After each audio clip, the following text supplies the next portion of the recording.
And then the promise of hope.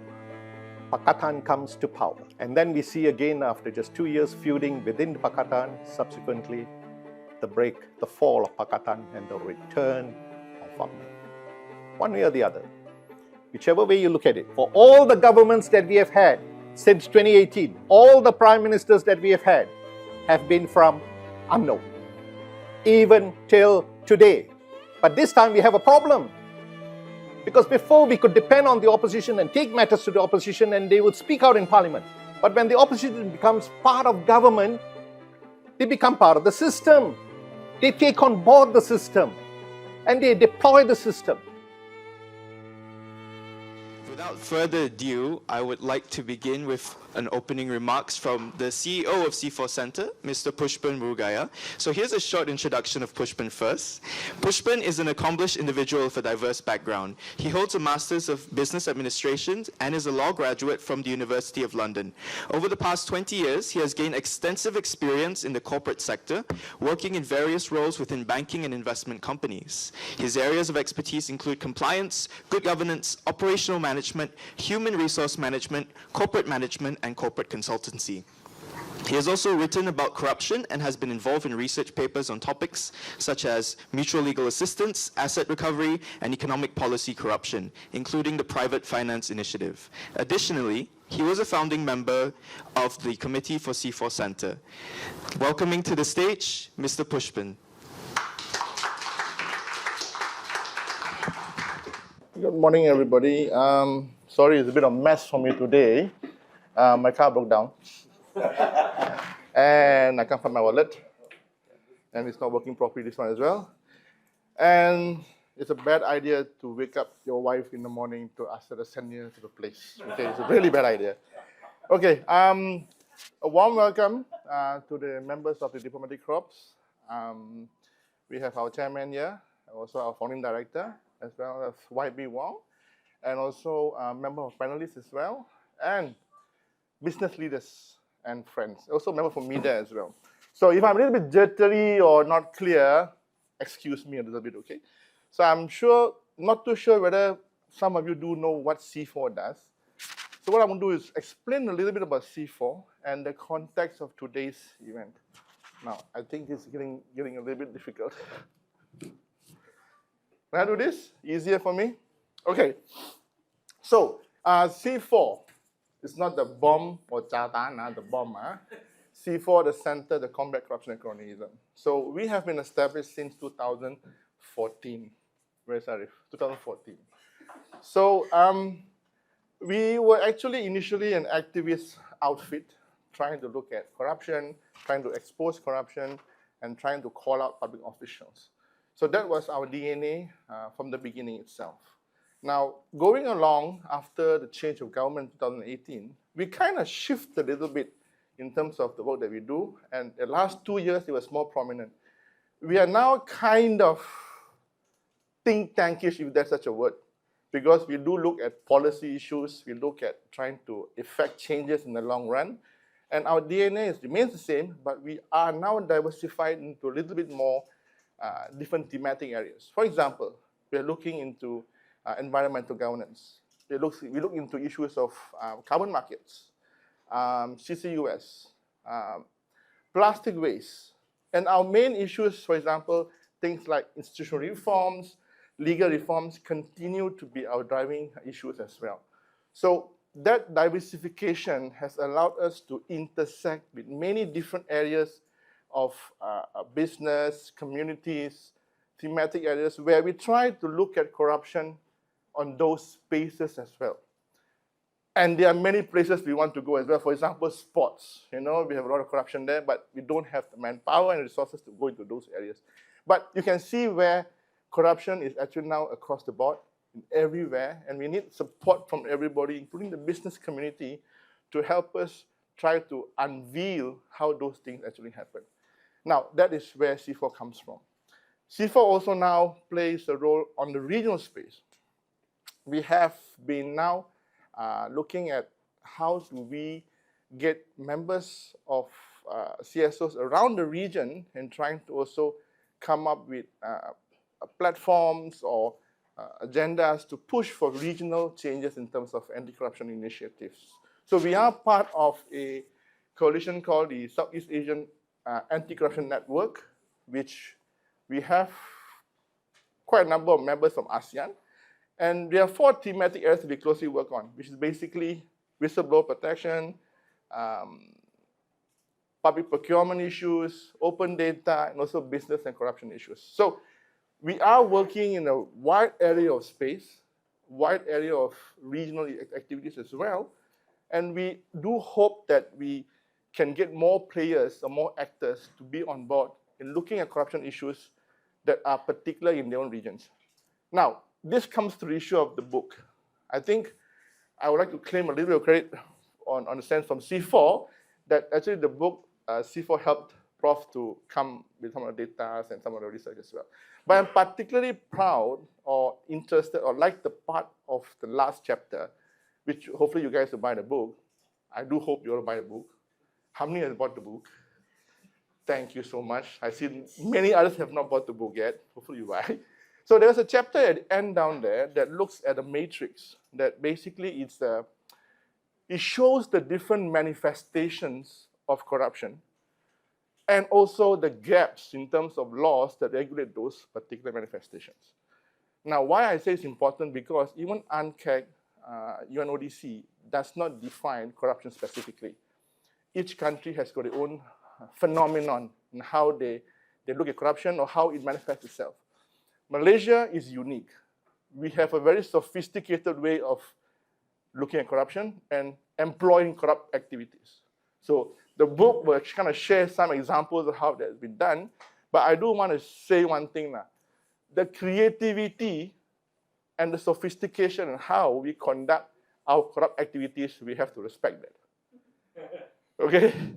But we now have to learn to identify how it's been done, how those things work, and for us to realize that we need to be also alert how ecosystems, institutional infrastructures can be used and abused for those in power. So I think that's important for us to understand.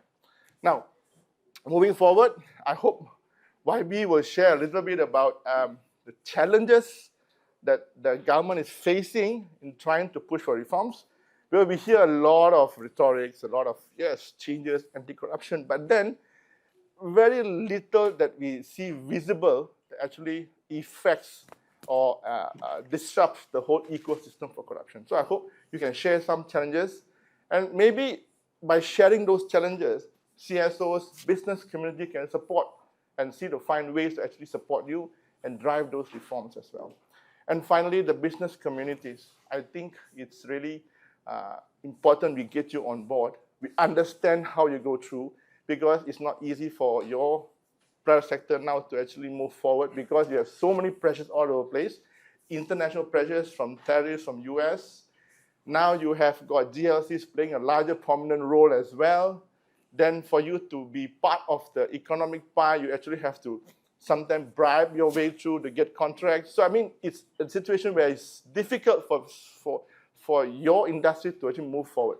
So hearing from you, we can see how we can strategize, we can incentivize and move together and try to look at reforms as well. And hopefully we can reform and align all our reforms together and make it a much better place for all of us. So I think that's a very quick opening for me. I hope you have a great day ahead. A lot of conversations. Please feel free to have a conversation. Hi, Nadis. Welcome. No worries. So anyway, finally, once again, thank you so much from CBI, our co-host, Mark, or C4, for attending this event today, and hopefully you have a good day. Thank you so much.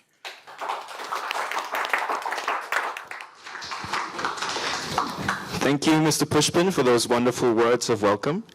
Now we'll move on to what I believe most of us are here for, which is to view the presentation of Misgovernance, Grand Corruption in Malaysia by Professor Edmund Terence Gomez.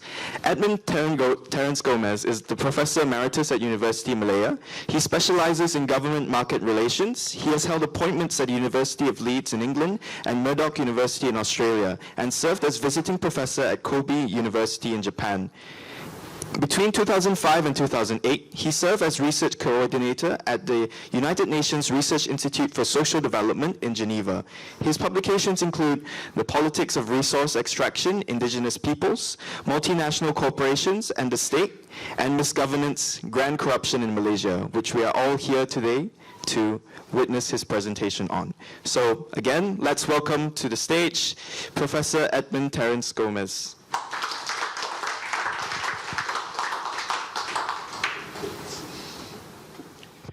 First, let me start by thanking C4 for hosting this.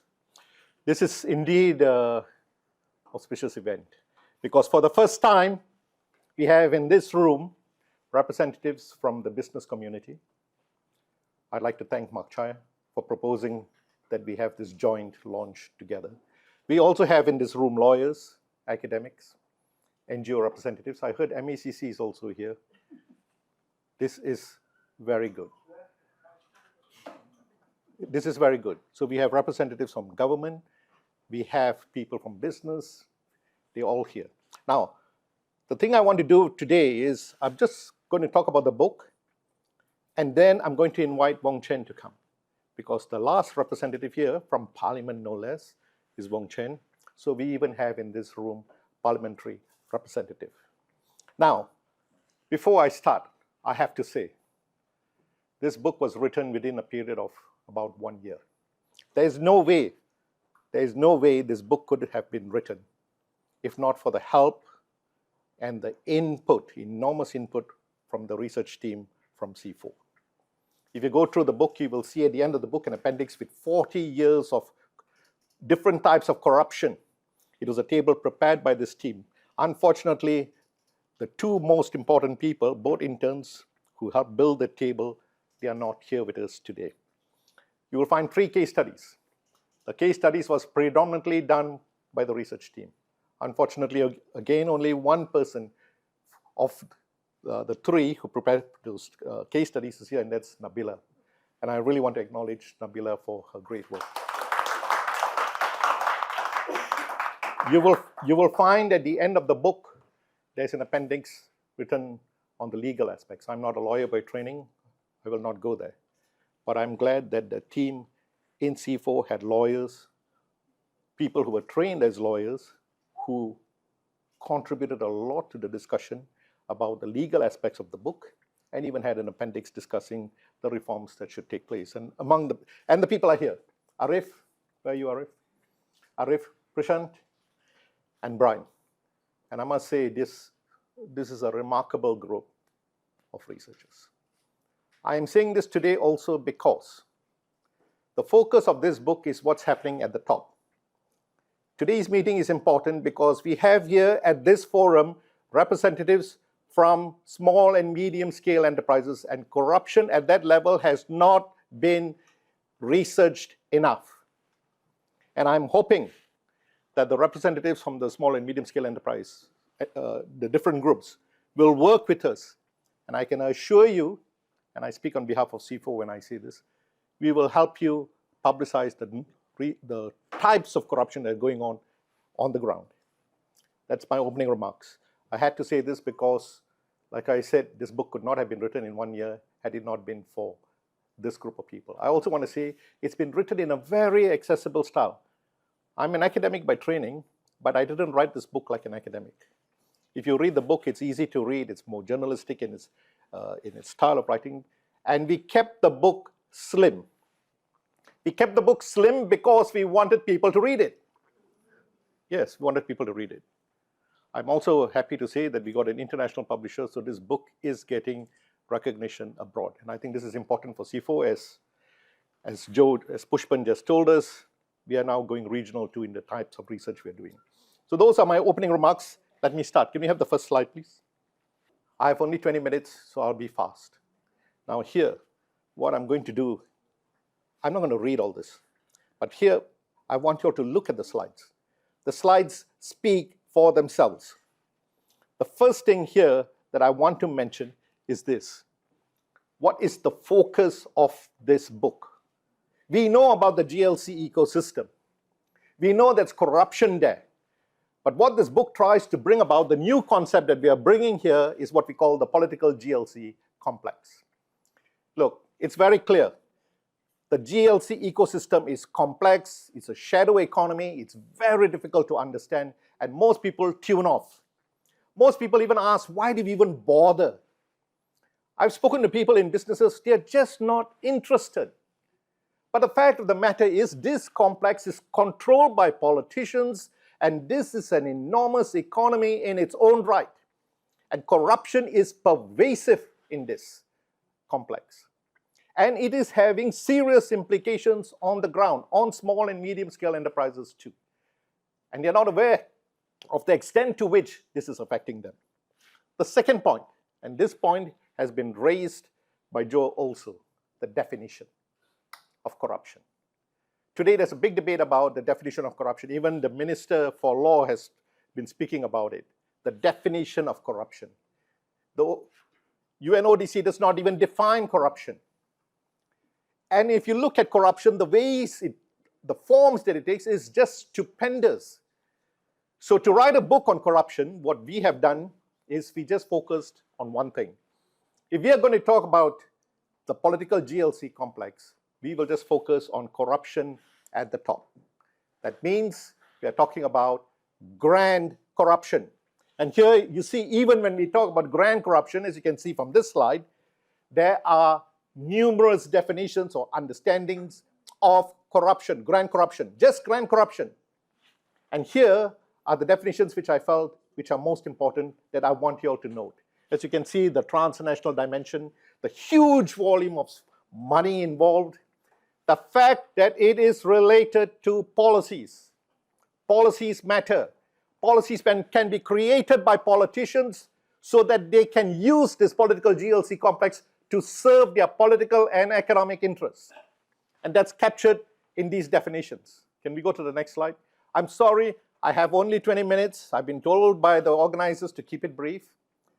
The book gets into the details, so read the book and you'll get the details. Now here, this diagram is not in the book. But I put out this diagram because the book spends a lot of time discussing Malaysian history. How did corruption become so bad? And here we go back to the 1970s. In the 1970s, we had a policy, the new economic policy, which was created, which allowed for government intervention in the economy. I want to stress this. When the new economic policy was introduced, it was a fantastic policy. We had to deal with rectifying the injustices caused during colonial rule. And the objectives were very clear: to redistribute wealth equitably and to eradicate poverty. And to do it, they created what was known as public enterprises. So as you can see from this slide, there were stages of growth, stages of development, stages of evolution that occurred from that period in 1970 to today. So we have that period in 1970 where the NEP was introduced, government intervention. They created public enterprises, which was later renamed, broadly speaking, government-linked companies. And then we have the next defining moment. Mahathir Mohamad comes to power in 1981. And he basically changes the direction of the NEP. He now talks about privatization, reduced state intervention, but he also talks about channeling all that wealth which was secured by the state for Bumiputras and put them in private hands. Concentration of wealth in the hands of a well-connected business elite. That was a monumental shift. If wealth was once in the control of institutions, government institutions, now it's in the control of politically well-connected businessmen. And that, of course, subsequently led to a lot of chaos within the political system.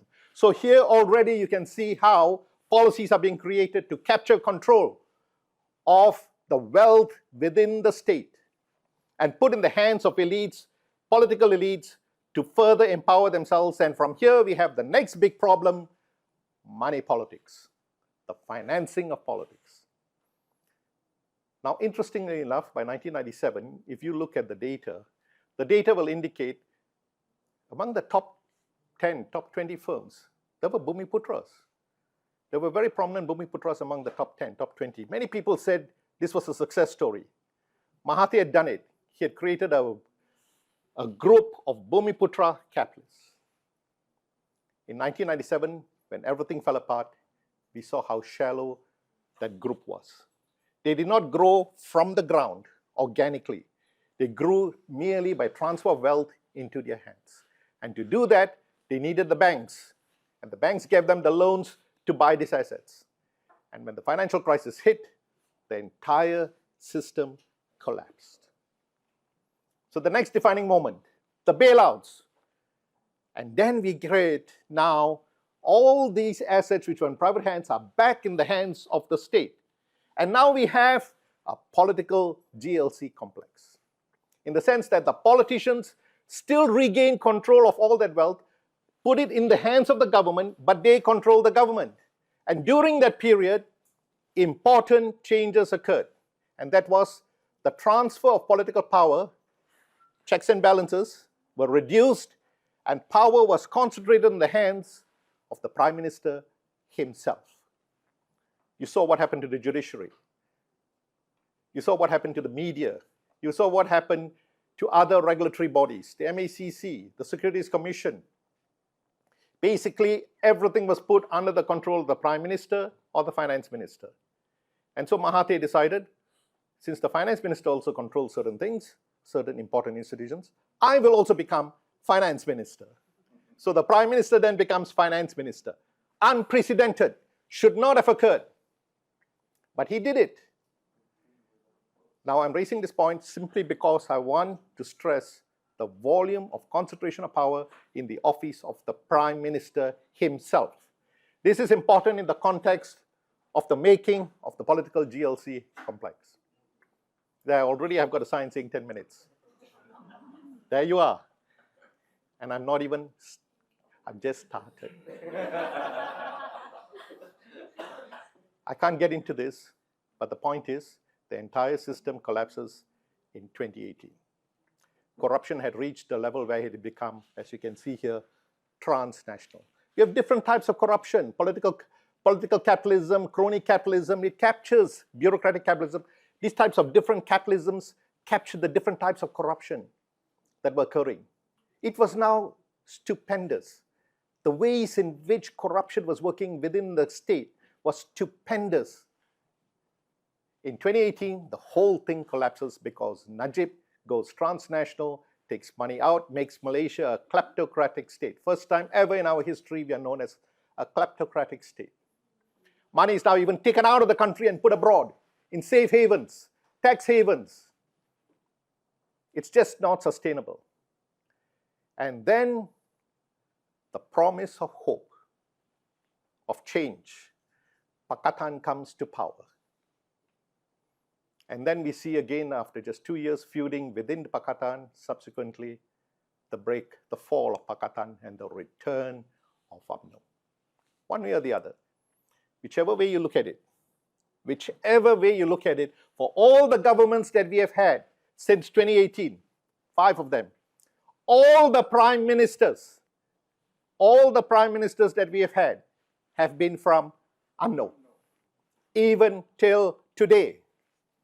And the system that was created in the 1970s and 1980s and corrupted deeply in the 1980s and the 1990s still prevails, and there's no change because the politicians who created it are still in power. And they know how this political GLC complex can be used to keep themselves in power. The only thing they didn't expect is that the electorate will demand change. And we saw it even in the last election in 2022. Hung Parliament. The politicians know that the people are aware of the nonsense that they do when in power and have again disciplined them.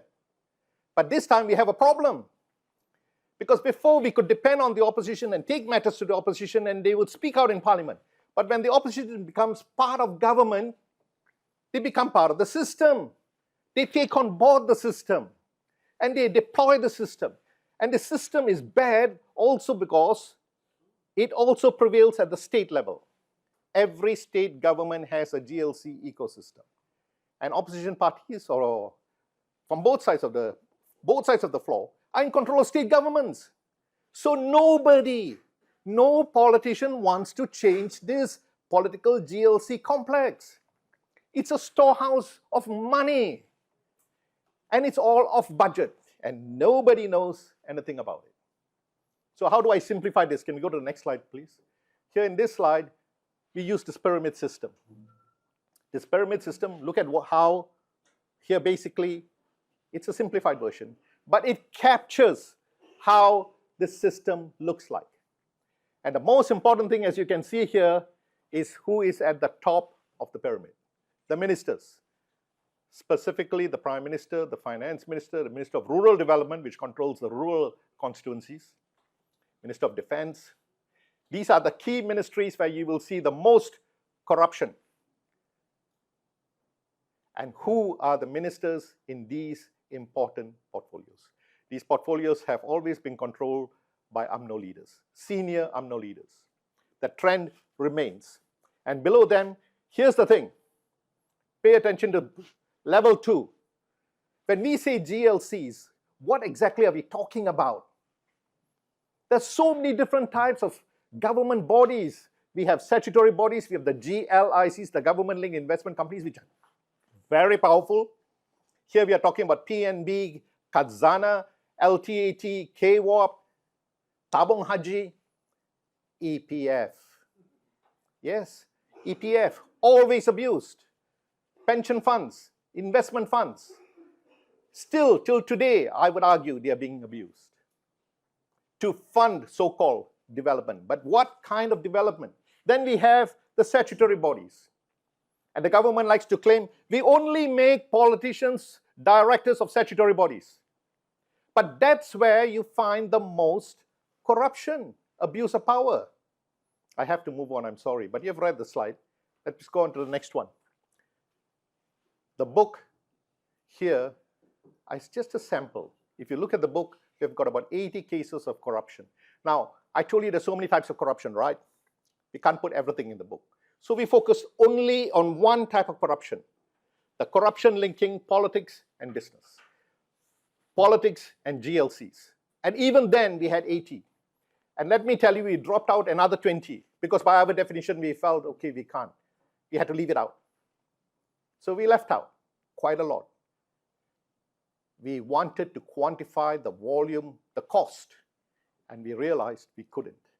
Because as we did our research, and I told you the team did a lot of research, when we looked at all the reports, we were getting different figures. And we did not want to put a figure when we knew we couldn't be sure that that figure was correct. So we left it out. But I can tell you the volume of corruption was stupendous. And for all this corruption, till today, only one man has gone to jail. Najib. The rest have got DNAs, which shows you how bad the system is. Next slide, please. Now, that says something about the law. And that's why I'm glad we have lawyers here today, some senior lawyers, and I'm looking at one of them, in the hope that the lawyers will also come forth. Now, here in this page, I've only looked at concepts which the law is not clear about these concepts. Cronyism. What do we mean by cronyism? Again, must subject it to definitions. Nepotism, collusion, rent seeking. The government has been talking about rent seeking. We still haven't seen the law yet. Then we have slush funds. This is the problem. The slush funds. The Political Financing Act, still no sign of it. Next slide, please. Brian is putting a lot of pressure on me with all the signboards going up. So I'm looking at two things at one go. Bear with me. I'll finish it. I've seen it. I know what to do. He's already told me. He already told me time's up. But do you want me to stop? No. What I'm telling you is important. I will not stop because it has to be said. This is what it looks like. This is only one segment of it. And look at the different types of institutions, all connected, densely connected. And if you look at this, what does it show you? That in this dense connection at the center of it all sit the ministers. The ministers are sitting at the core. and dictating how all this works. I'm not saying they're doing this on an everyday basis and monitoring all this. Don't worry, they're not. They've got other people to do it for them. But they control the system. And when they want it, they know how to use it. This is corruption. This is abuse of power. But, next slide, please. For this to work, you need two things. One, you need the banks. Not enough attention is given to the banks. Who controls the major banks? The GLC banks are the leading banks in this country. You control the banks, you control the economy. That's how powerful the ministers are. Next slide, please. The people who do the work. Appoint politicians as directors of these institutions. And note on the side, they are all appointed, predominantly appointed as the chairman. Minister appoints the chairman. The minister and the chairman will decide everything. The chairman will tell the directors and the management what to do. The day-to-day affairs is by the board of directors and a managerial team. Ministers need not involve themselves. Should politicians be sitting on all these powerful institutions? This is only a small sample, because I told you I can't put out all the data. It's only a small sample. But look at this, and what does it tell you? So operational control is at the level of these groups of people. Next slide, please. To make it all work, to put it all in place, you have the policies. I'm showing you how it's all connected. Policies matter. Do we pay attention to the policies? Do we see how the policies, who implements these policies, how these policies are implemented is through the GLC ecosystem. And here, as you can see, the different types of policies through the ages, how they have been abused. And I keep stressing the SMEs. In every segment, you can see that the SMEs are affected. It's time we paid attention to the policies, and when they introduce a policy, 13 Malaysia plan is coming up. Pay attention to the 13 Malaysian plan and what's in there. Next slide, please. Now, I don't have time to get into the case studies. I'll have to run through this very carefully. Nabila is the person you should talk to if you want to know about Jana Wibawa. But here's Jana Wibawa, policy-based corruption. Look at the allegations and concerns. Next slide, please.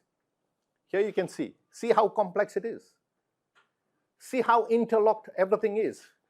A policy at the level 1 affecting many companies at level 4, bypassing levels 2 and 3 also. Next slide, please. Sector-based policy, sector-based corruption. I focused only on the defense sector. I can go into other sectors, infrastructure and so on and so forth, but I just focused on defense because this is where we see a lot of the corruption. We even see allegations of murder involved in some of these cases.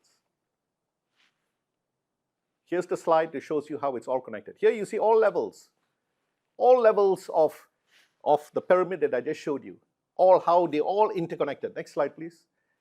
Now, this is interesting, MARA. It was debated in Parliament, just debated in Parliament, talking about MARA as well as FALCRA. MARA created to help SMEs on the ground, but the money is taken and invested in property in Australia. As you can see, the allegations of property flipping. And MARA is taking all this money and putting it in safe havens, British Virgin Islands. They have become very sophisticated in their corruption. Next slide, please. And here you are, a diagram which captures the extensive corruption going on abroad by our public institutions. Next slide, please. Now, in one slide, because I knew Brian was going to do this, give me a hard time. Here you are in one slide. I've captured everything. The key takeaways, the impact on domestic firms, the key questions we have to answer. But look at the bottom half. It's the bottom half that you need to pay attention to see how the top half, the issues in the top half, in the bottom half, how they are all connected.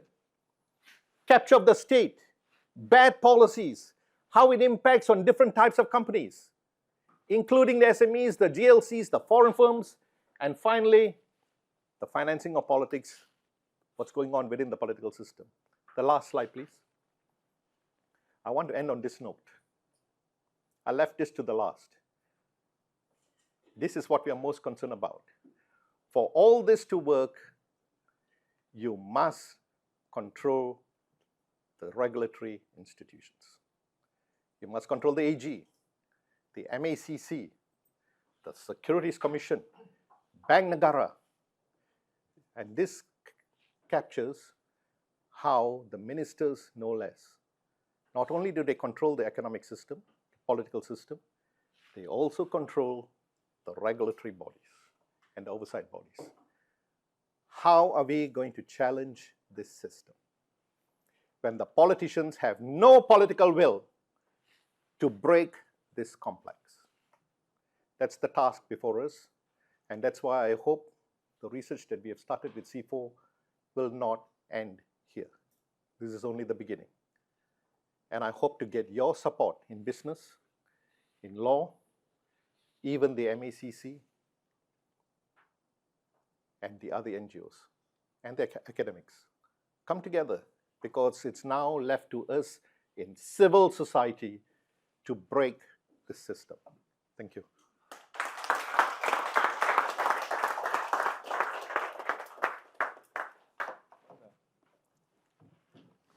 Thank you, Prof, for that. Sorry for cutting your presentation short.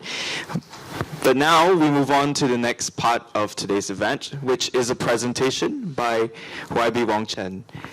So YB Wong Chen is a Malaysian politician and lawyer whose interests in politics were rekindled in the aftermath of the Asian financial crisis and the sacking of Anwar Ibrahim. As an insider, he has witnessed the obscene excesses of the crony capitalist system. In the ensuing years, he cemented his belief that the path to sustainable economic prosperity lies in social justice and democratic political reforms. Now, let's invite YB Wong Chen up here for his presentation.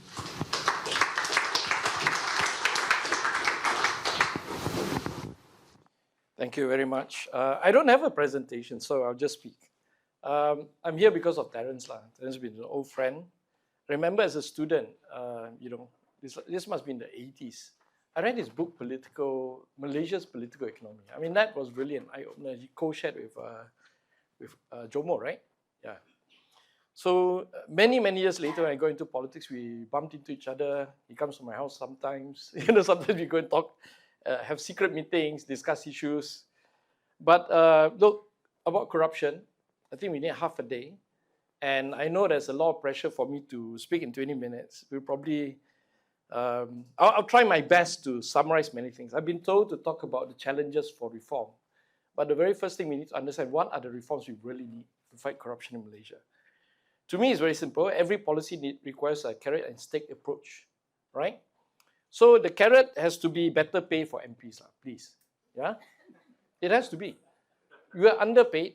The expenses we have, but the political expenses. You think we're looking after our children and our spouses? No. You got all these people you got to look after in your office, right? The political work is unusual until you become a politician and have no understanding what the cost entails. That's why in Singapore they pay their MPs very well. This is a known fact. In Malaysia they pay us very low. A lot of allowances, not salary. Yeah. Second thing, of course, we need to have the constituency development funds given to the opposition. In fact, I actually disagree with the whole idea of this constituency development fund anyway. They don't do it in the UK, they don't do it in most developed economies. But we do have rural areas and the politics slightly different. So if we need to continue this constituency development fund, money given to us, about 3.5 million a year for MPs to do their community work, then at least give it to all, because that's important, right? Otherwise you will have members of parliament from the opposition always looking for opportunity to jump, or the other side is trying to steal some of these people to jump over in the name of CDF. Parliamentary privileges also super important. Yeah, this is a hardship job, believe me. Again, join the political thing, come in and become a candidate, then you find out what it is about. You don't have time for your family, you don't have time for your children. You travel constantly, right? So those kind of privileges requires to be, you have to give them the opportunity to do their work. That means a bigger office, not like size of the office, but like more officers to do their work. Yeah. If you kill us in terms of resources, we can't work. Then you take shortcut. Then you go see some Tan Sri and Dato Sri and ask for some donation. That's the start of the slippery slope. So understand the carrots first. Now, the sticks. The most important thing we really need to do is the public asset declaration. Not asset declaration. I asked the civil servants, I put out a post, everybody whacked me, they don't understand public and non-public. Reporting to Prime Minister your asset is not the answer. Reporting publicly is the issue. So if you are TKSU, KSU, you have to report publicly. Yeah. After you report, please go and audit the declaration. I remember in the this Minister Katapi claimed that he had only 9,000 ringgit in asset. You can read this in the 2018 government. I think at that time my son was what, 6, 7, right? I think he got more money from Ang Pao than him. Okay, so it cannot be. Then we also need another law, which is the unexplained wealth civil forfeiture process. That needs to be done. Yeah, that has to be done. Because if I declare I got 5 million, you turn out that you audit me, I got 10, then you take my 5 million away. Let me try and prove the other 5 million where I got it legitimately.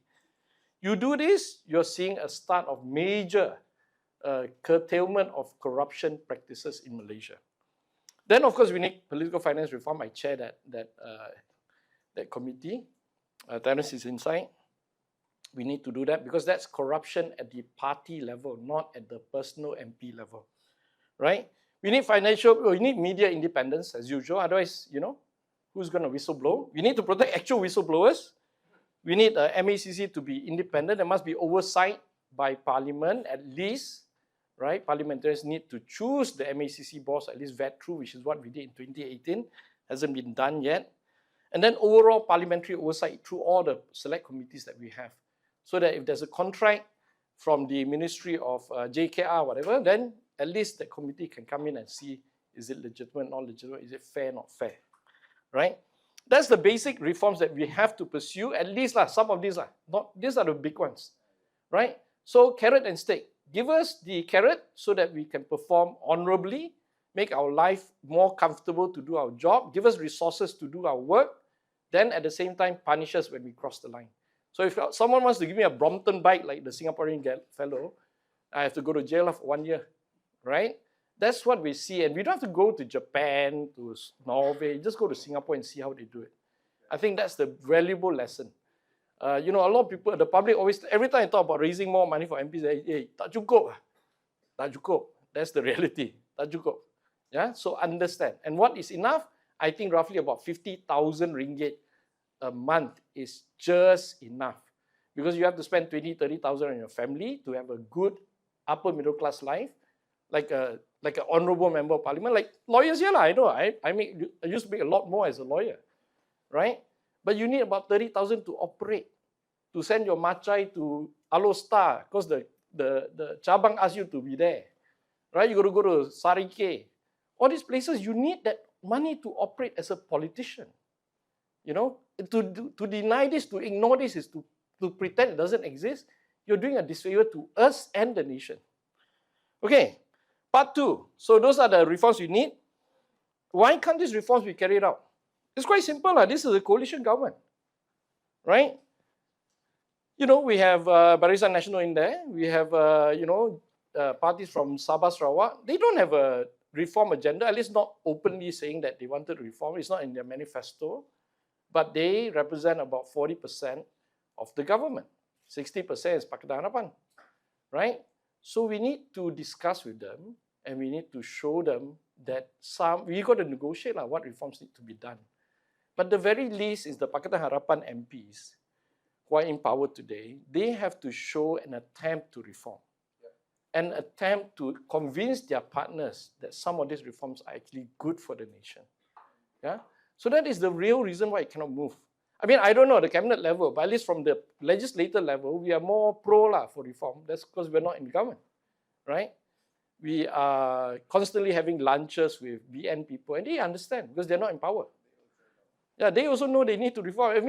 If the country become poor economically, being sarcastic, you can't steal more, right? Because it's poor, But what I'm saying is there is no cohesive united position on reforms, so therefore reforms are difficult. It's a negotiation exercise. So what we need to do is need to energize the ministers in government, and we as legislators have to promote and push them to remember their manifesto and to try their best to convince their partners to reform. We also have a problem why these reforms cannot carry out, because opposition itself is very weak. I mean, spend some time in parliament, look at what the opposition talks about in parliament. I don't think corruption is one of the core issues. It's always race-based or calling each other dog lah, monkey lah, I don't know what they do, right? They're not very good. They're not very good because they also have a checkered history themselves. So maybe those are the topics too sensitive to them to raise. Yeah. The other issue about why we can't reform is that, as Terence pointed out, it's a massive concentration of power in the hands of the executive. Right? A member of parliament in Malaysia compared to a minister is day and night. You know, their budgets are, at least at the smallest ministry, 1 billion, right? You know, most of the bigger one like 50 billion for education. The resources they have, the number of workers they have, I mean, it's incomparable. Their pay is not substantially a lot more, it's like double of ours, but the ability to move, to get things done is humongous. So the members of parliament are supposed to rely on strong committees, a parliament with a lot of more money than today, so that we can counter the executive powers. And some of these committees are run by opposition. And all my, you know, in my committee, International Relations and Trade, you know, I have 3 members of parliament from the opposition, 6 from the government. I chair that one as well. Yeah. So we don't have those kind of ability to check our own colleagues. And I can tell you this very straightforward. There's no point beating around the bush. All of us aspire to be ministers, true. So we use this committee as a means to show that we're better than the ministers themselves. That is political, you know, competition. But you can't compete against, you know, Goliath. You're a tiny little person with no resources. My committee will promise 200,000 ringgit a year for travel, which we never managed to travel. Ironic, I know, because we're international relations, right? We never managed to get at 200,000, so we haven't traveled anywhere for 2 years except for China. And that was paid by the Chinese government, by the way. So embarrassing, right? And then 100,000 to operate. I think the coffee shop got more resources than a member of parliament select committee of 9 MPs. Yeah, so that's your problem. The political system is so imbalanced. There is no checks and balance within the legislators and the executive. And then we have a rotten political culture. You can see now as we, you know, during this election period in some parties, from DAP to now here in PKR, the culture is rotten now, right? It is. You know, money politics has surfaced. In the old days, when I first joined PKR, we used to do ceramah in pondok lah, coffee lah, onde. Nowadays, it's held in hotels, right? Where does all this money come from? I don't know. Because, you know, my pay is not enough to support enough to support my family, but not for my political career, right? So we do have that cultural issue internally, that this political culture hasn't changed. In fact, for parties in the opposition who are now in government today, it is changing, quite scarily so. You know, we've sort of lost our roots. We're all turning into like, you know, events must be all in fancy places now, right? Even our supporters expect, you know, oh, Wong Chen coming, can we ask for aircon or not for our cabang? You know, that kind of thing. That is the reality. Yeah. So I think the best thing to do is send some of these young people follow me for a while.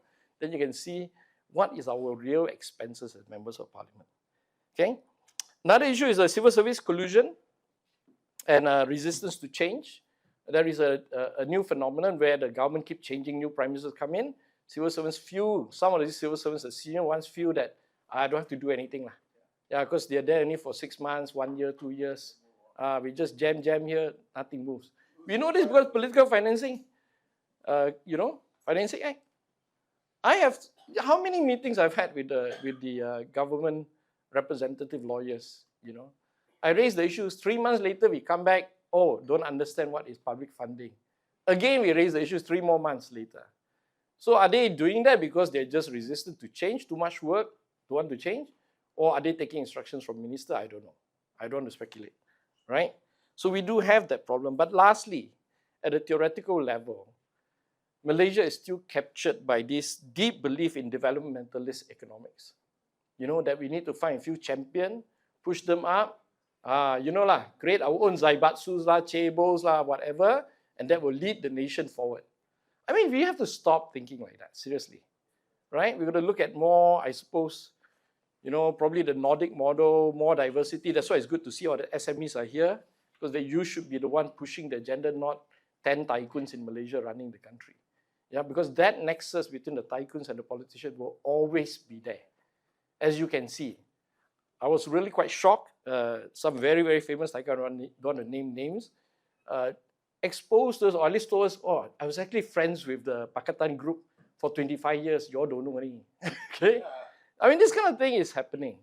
So we need to stop that mentality, that thinking. Okay, what can we do in terms of reform?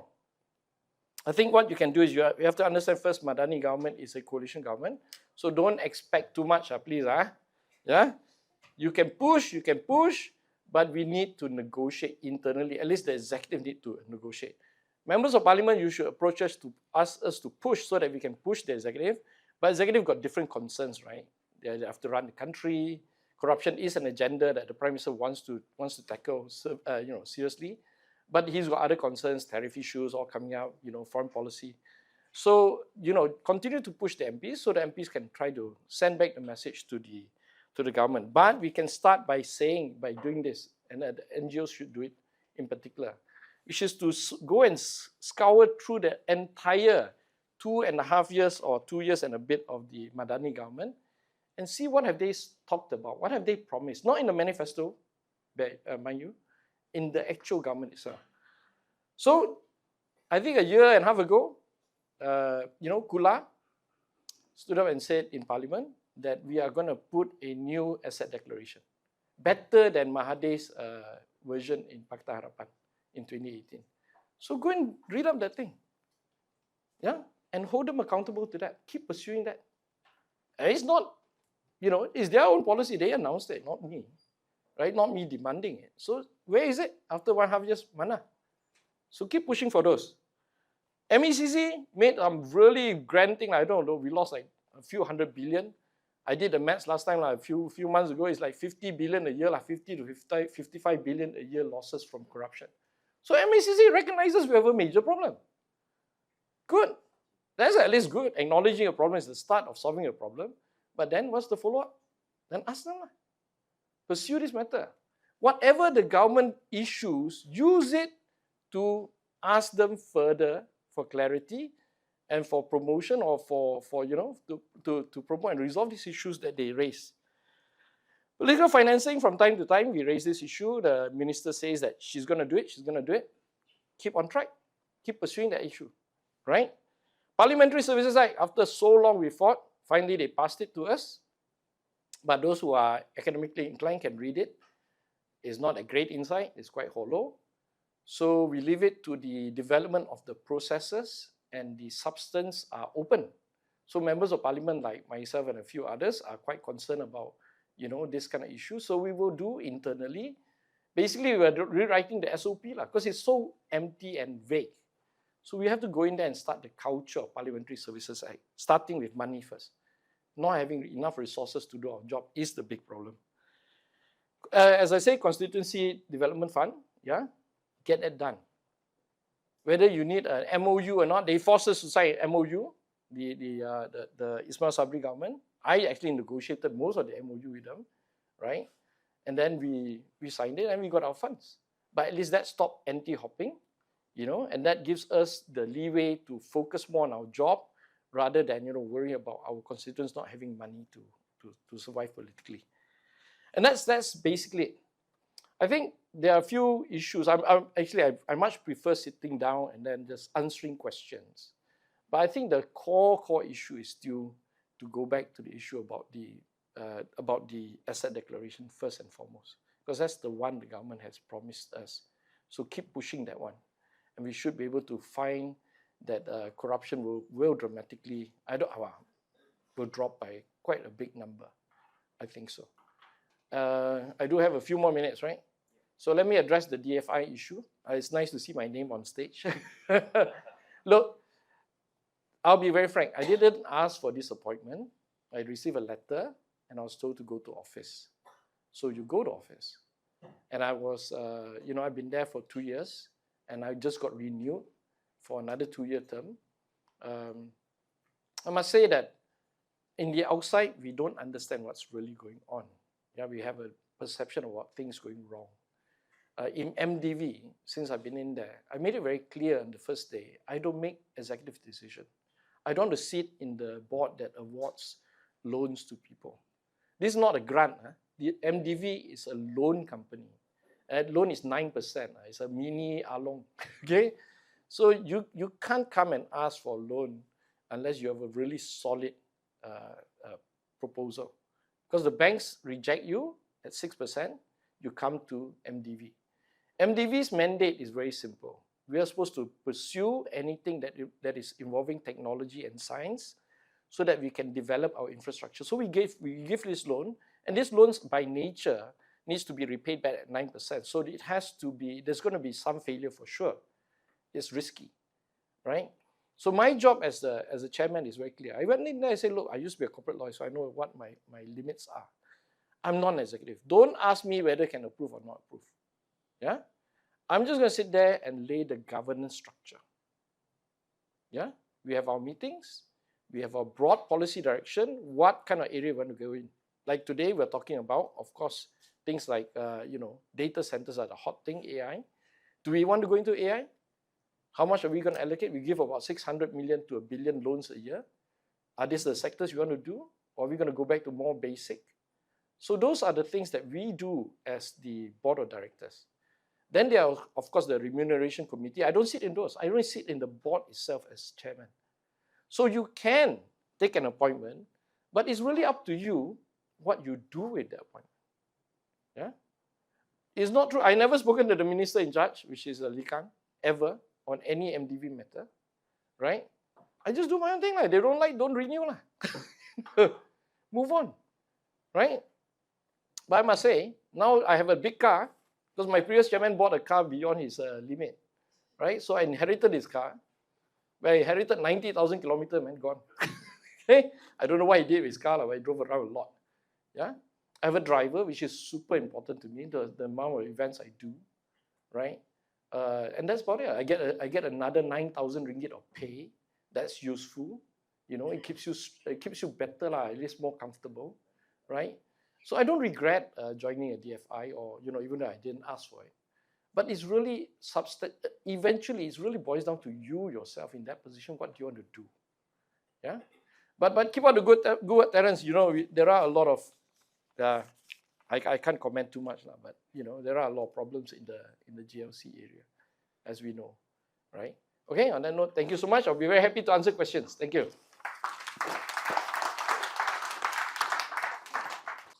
Okay, this will be a bit different from normal Q&As. I'm going to open up straight away for you all to start the question, and we can start getting the answers from our speakers. So, who wants to take the first shot?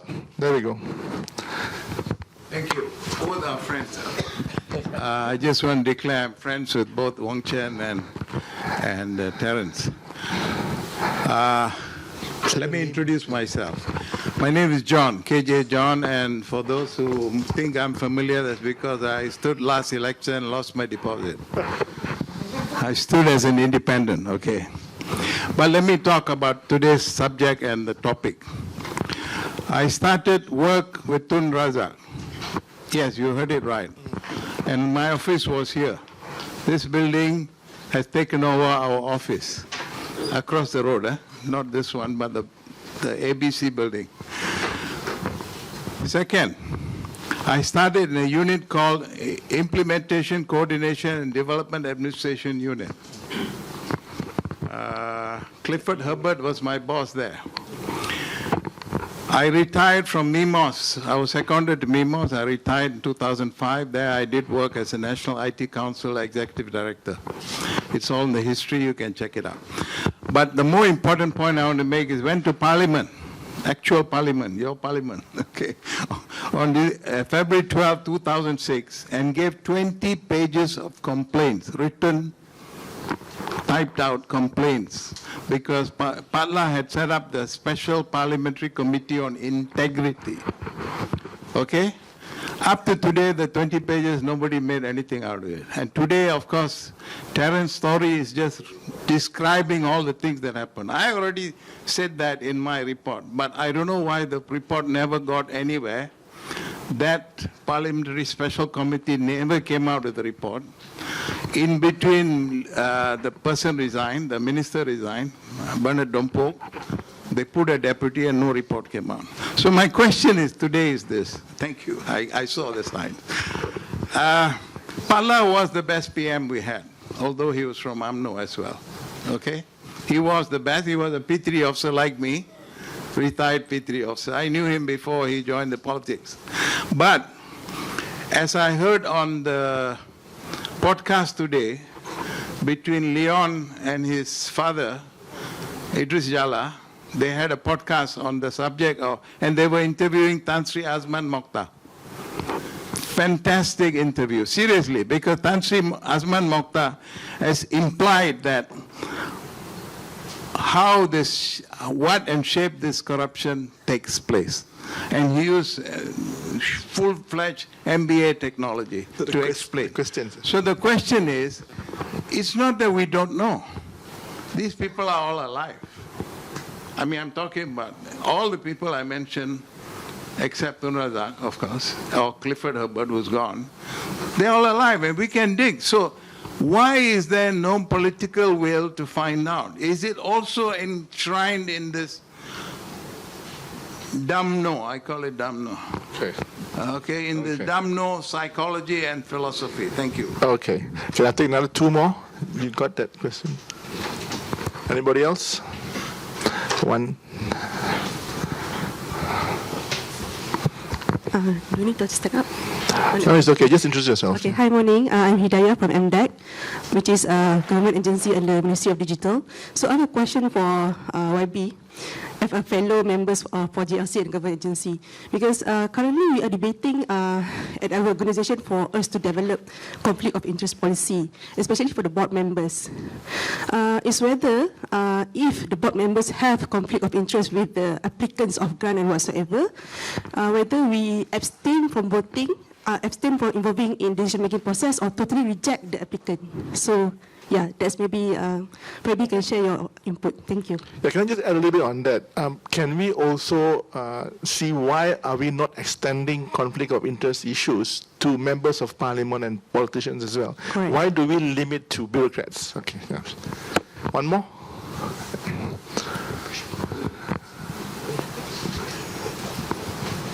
Hi, thank you. Jake Wood from the University of York in the United Kingdom, and I just wanted to ask Professor Gomez. So, to what extent does corruption and misgovernance in the GLCs really undermine their ability to work effectively as vehicles for government development strategies? Okay. Could you repeat it? To what extent does it? Sorry, was I a little unclear there? So my question was, I wasn't really speaking into the microphone, my apologies. Yeah, so my question was, to what extent does corruption and mismanagement within the kind of the GLCs undermine their ability to operate effectively as vehicles for government development strategies? Okay, we have that. We can take it first.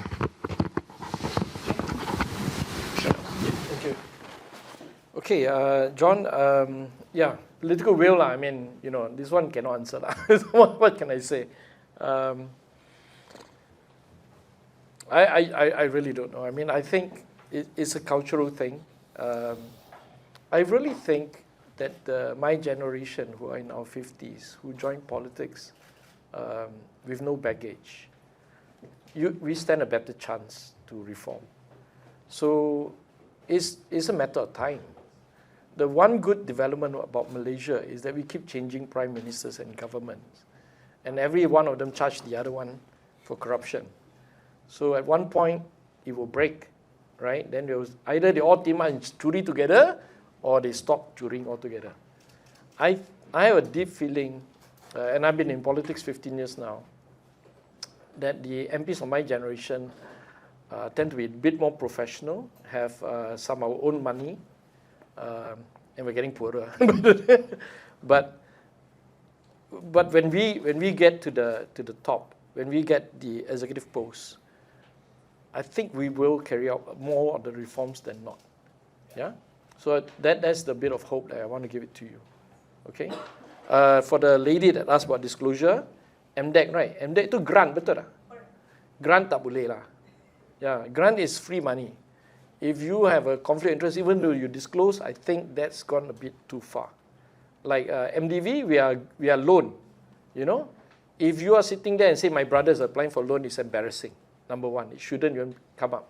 But if you say he got no other choice, he's still applying, you have to excuse yourself from the vote.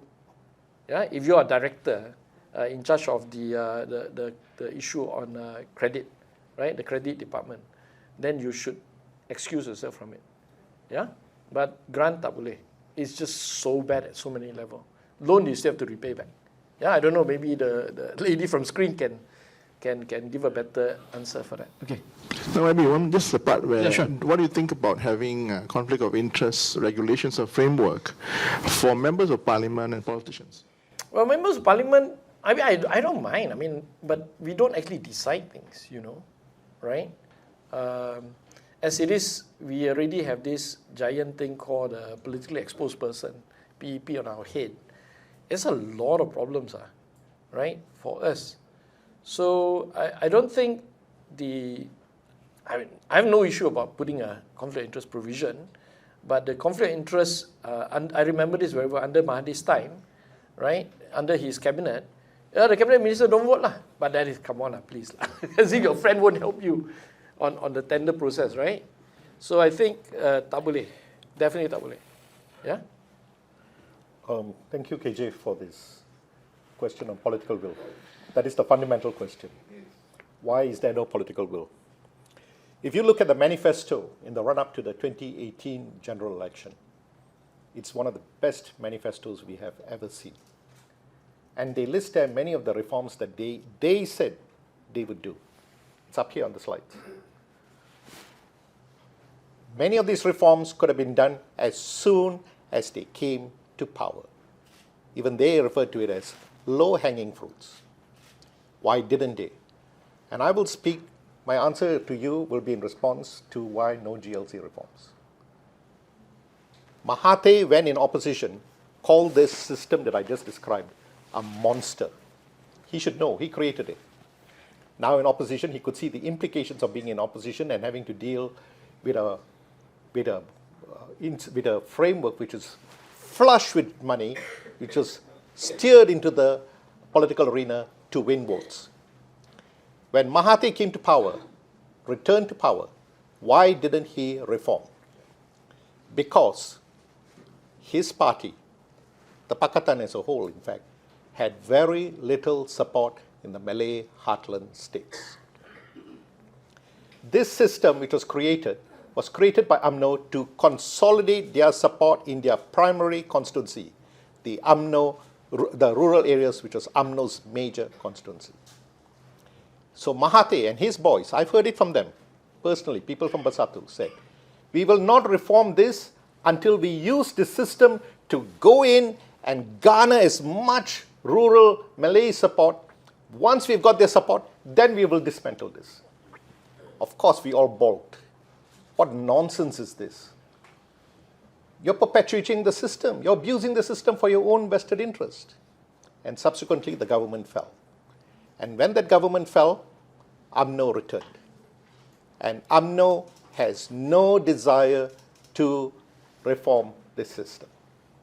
Then we move forward to 2022. We had a hung parliament. A coalition government was created not by the politicians themselves, but by an outside force, the royalty. And in that coalition, we have UMNO.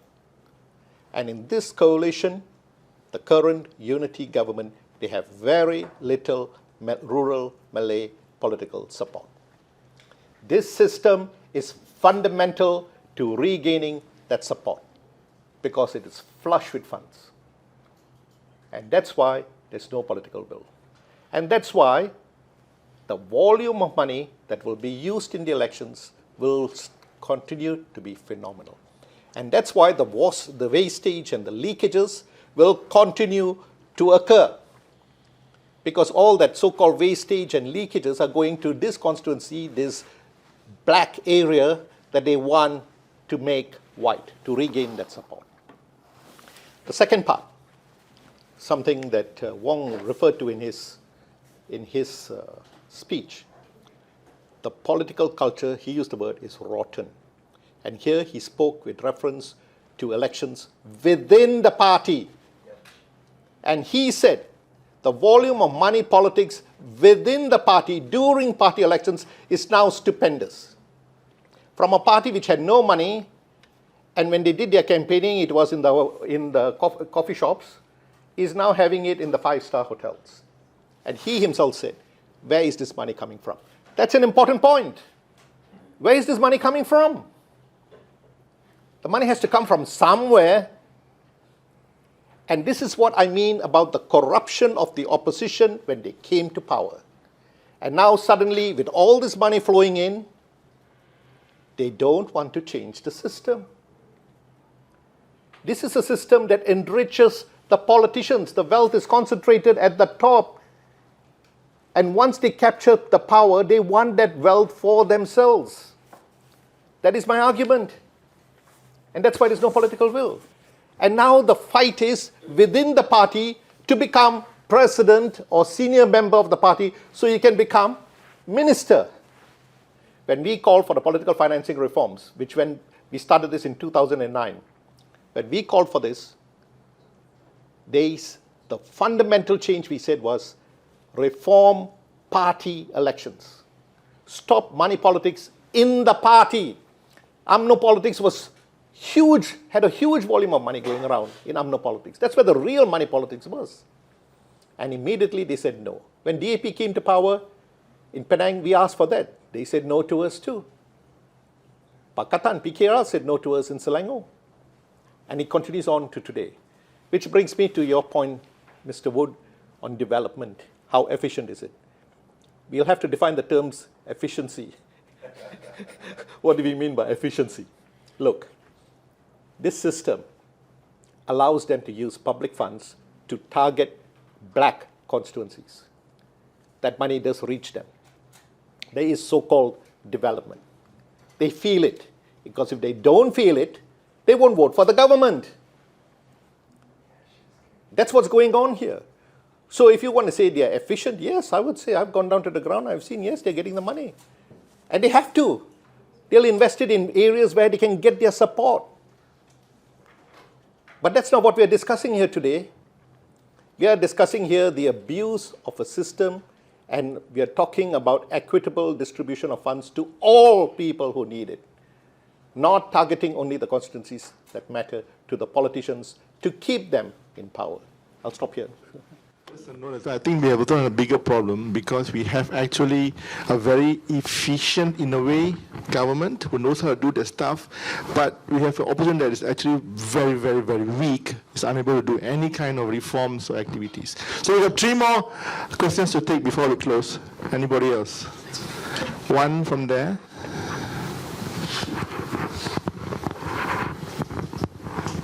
Two. Yep, your name and your... Hi, my name is Christina. I'm with Malaysia Kini. Just wanted to ask about MICCI Chief Commissioner Azam Baki getting a 3rd extension under PM Anwar's tenure. Nurul Izzah has voiced out against it. YB, if I could get your input on it as well. Prof Gomez, if I could have your input as well, that would be great. Whether it has affected the government's credibility, this 3rd extension. Okay, that's one. Okay. Yeah, just a short one else about the government providing Sapura Energy with a bailout and then MACC investigating Sapura. So has this affected the way the government is perceived as well? Yeah, details? I think let's Keep it broad. Let's keep that one question first, and then we'll take a second one. Hi, Arif. Nadis, third one. From, sorry. Arif, go on. Yep, Arif from C4 Center. This question is more to YB. I appreciate your comments actually on the fact that this is a coalition government and it's been difficult to push reforms. But I'm just thinking forward maybe to the next election and, in the eventuality that it still remains a hung parliament, that we don't have a majority party. What do you think pushing for reforms with a continued coalition government structure in Malaysia, multi-party democracy looks like? And what sort of advice could you give for us? Thanks. And last one, Nadis. Thank you. Yes, this is, my name is Nadeswaran, I'm a journalist. This is actually not a question, but some remarks we should look at.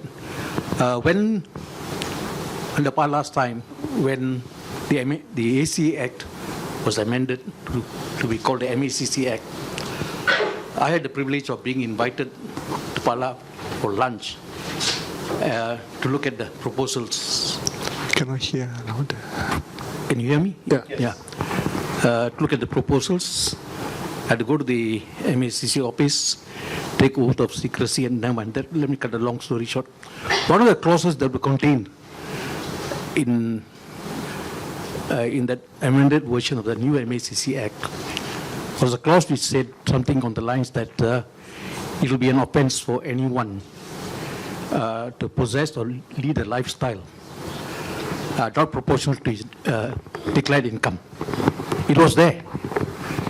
I think the bill was supposed to be tabled on a Monday or a Tuesday, and suddenly it was postponed to the following week. When we inquired, we were told that there was a delegation of warlords from UMNO who wanted that removed. So when the act was actually tabled, that had to be removed. Now again with C4, I think it was 2016, that a group of us, C4 included, Bar Council, made a similar proposal. The day it was supposed to be handed over to the then Attorney General by a group led by the Bar Council Chairman, then Stephen Thiru, the axe fell on Gani Patil. And that was the end of the whole thing. Now, for you, YB Wong Chen, is it possible to revive this thing, get a caucus of MPs, like-minded MPs who are interested in change, to get this going? That's number one. Number two, the other side, the wrong side of it is, if it's implemented, half of our new leaders, they will be placed in Kajang prison.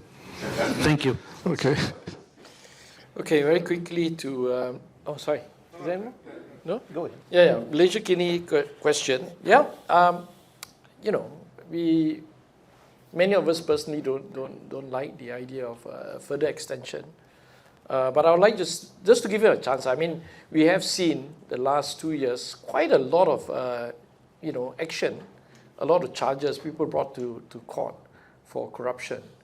So I think what we should do is resort back to 2018, where there's a vetting process for the MICCI chief. If he says that he should be extended, or the Prime Minister says that he should be extended for another year, then come to Parliament. I'm sure the Institutional Reform Committee, headed by William Leong, will be happy to say, show us your KPI, why we achieve, and we'll give our opinion on the matter. Whether you can stop him or not, another issue. But the very least, if he accepts this appointment for 1 more year, come and tell parliamentarians what you've achieved. Yeah? Next election, I mean, if the Pakatan loses and we go back, then you'll see that, the opposition comes stronger. Okay? But jokes aside, you all don't have to worry too much about the next 2 years before the election. Pakatan wants to remain in power. As every politician out there, the whole purpose of going to politics is to become, to a position of power to make policy and drive the things you want to do. Of course, some individuals have ideas like how to make money for themselves.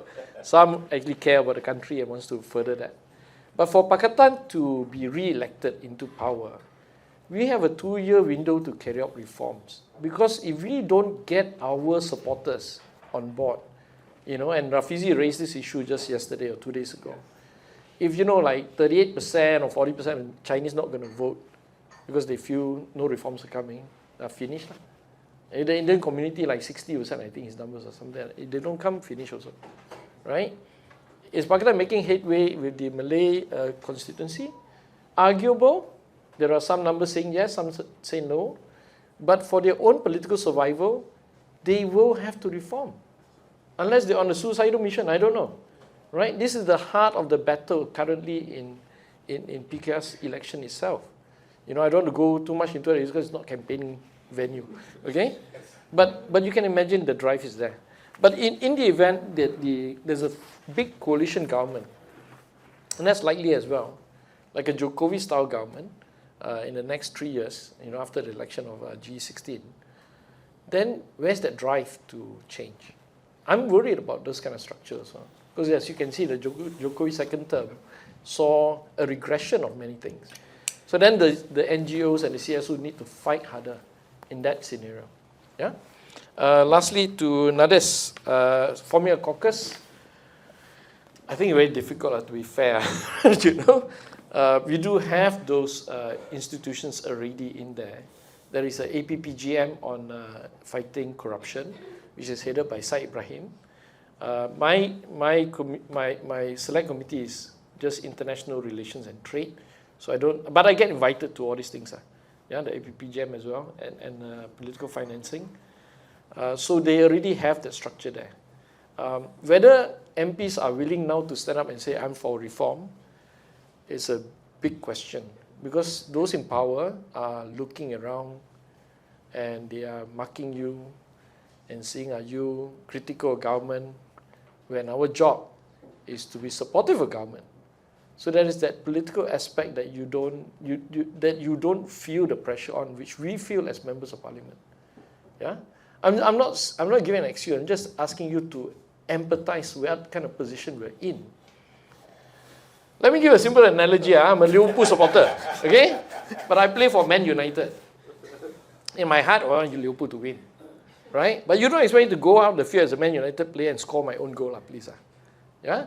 It's the job of the opposition to do so. Do I want to still be in politics 2 years from now, 3 years from now? I don't know. My family doesn't want me to be. That's obvious, right? Do I owe more to my constituents having not delivered many reforms? If someone replaces me is worse off, won't I feel guilty for being given the privilege to become an MP and not do that and then give up my seat to a worse person? Difficult questions to ask. But you want me to survive and to have a chance to become the next the MP re-elected proposed by the party? You got to toe the line sometimes. Yeah, it's complicated. It's not complicated. It's really very simple. Yeah. The reforms are here. I listed them down here. As you can see, many of them can be done tomorrow. I sighed just now when Chen was talking about the APPG, the All-Party Parliamentary Grouping for Corruption. I'm in that. We have spent so much time over the past 2 years, so much time going through each of these proposals, giving them detailed information on the reforms, how the reforms can be instituted. We have worked with the lawyers, with the Bar Council, we have worked with experts in these fields to give them that information. And nothing has happened apart from the Parliamentary Services Act. And which is why I am glad we had this question from Malaysia Kini. I ended my speech by saying institutional reforms. I left it to the last part. And I talked about the autonomy of these institutions. They are all captured institutions, captured by the executive arm of government.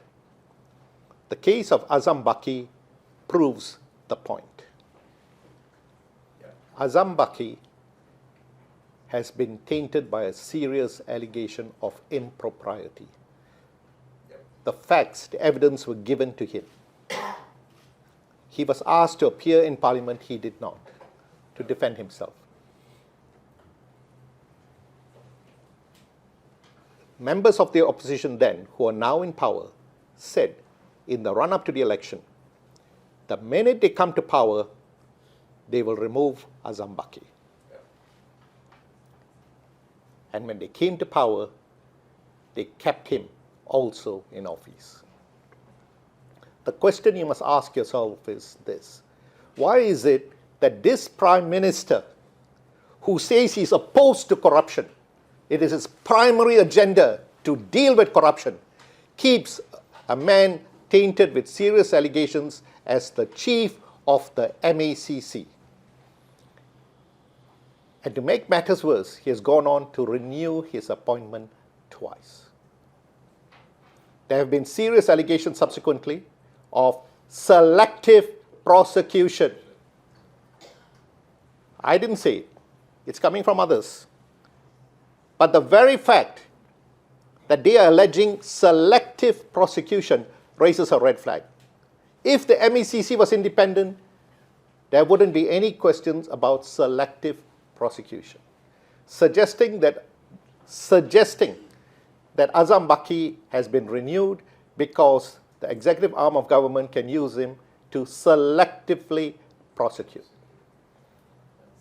If you want to do away with this talk of selective prosecution, give us an MICCI chief who is known to be independent. Institution must be independent. MICCI chief, as pointed out by Wong Chen, must be selected very carefully, open, transparent process. And that is not happening. So, is this government really serious about tackling corruption? I must say, even just yesterday, the former Deputy Chief Minister of Penang, what's his name? Ramasamy. He's now being charged today for corruption.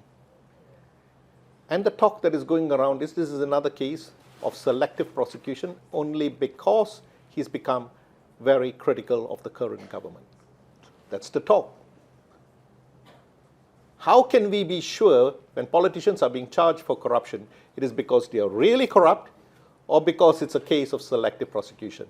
Such doubts will not exist if you have an independent MICCI. So I must close with this statement. I'm appalled by the renewal of the contract of Azam Baki. It speaks very badly of the Anwar Ibrahim administration and his call to Malaysia, and his call that he will act to bring an end or to curb corruption in this country. From Malaysia Kini FMT, I think we can also share our statement issued yesterday to you guys for actually, maybe we can share a copy of it. Okay, we don't have much time. I think it was really a good conversation. And first of all, please help to give a round of applause for our speakers. I think it was very critical, very constructive, and I think we got a lot of insight as well. And I hope that this kind of conversation will go on to the second half of the session after this. Thank you, everybody. Hey.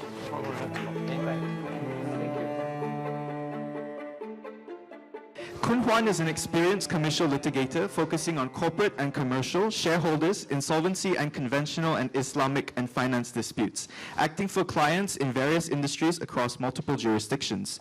She also specializes in anti-corruption work, in particular, crafting and review of policies to manage risks associated with bribery and corruption, advising and guiding corporations on a holistic anti-bribery management system, and also training for board members at all levels of personnel.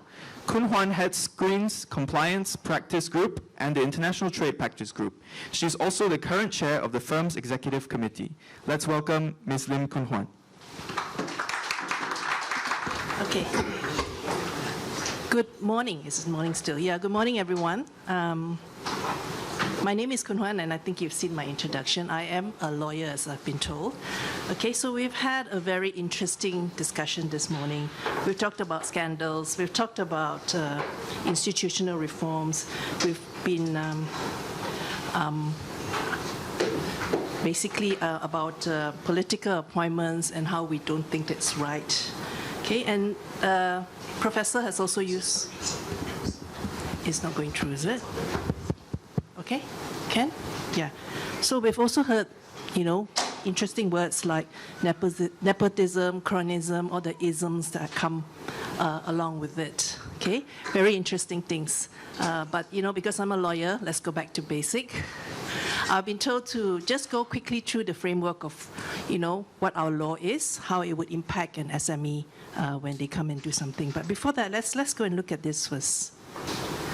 When I was asked to do this talk, so the first thing I did is actually, because this is a talk regarding SMEs here that I have here.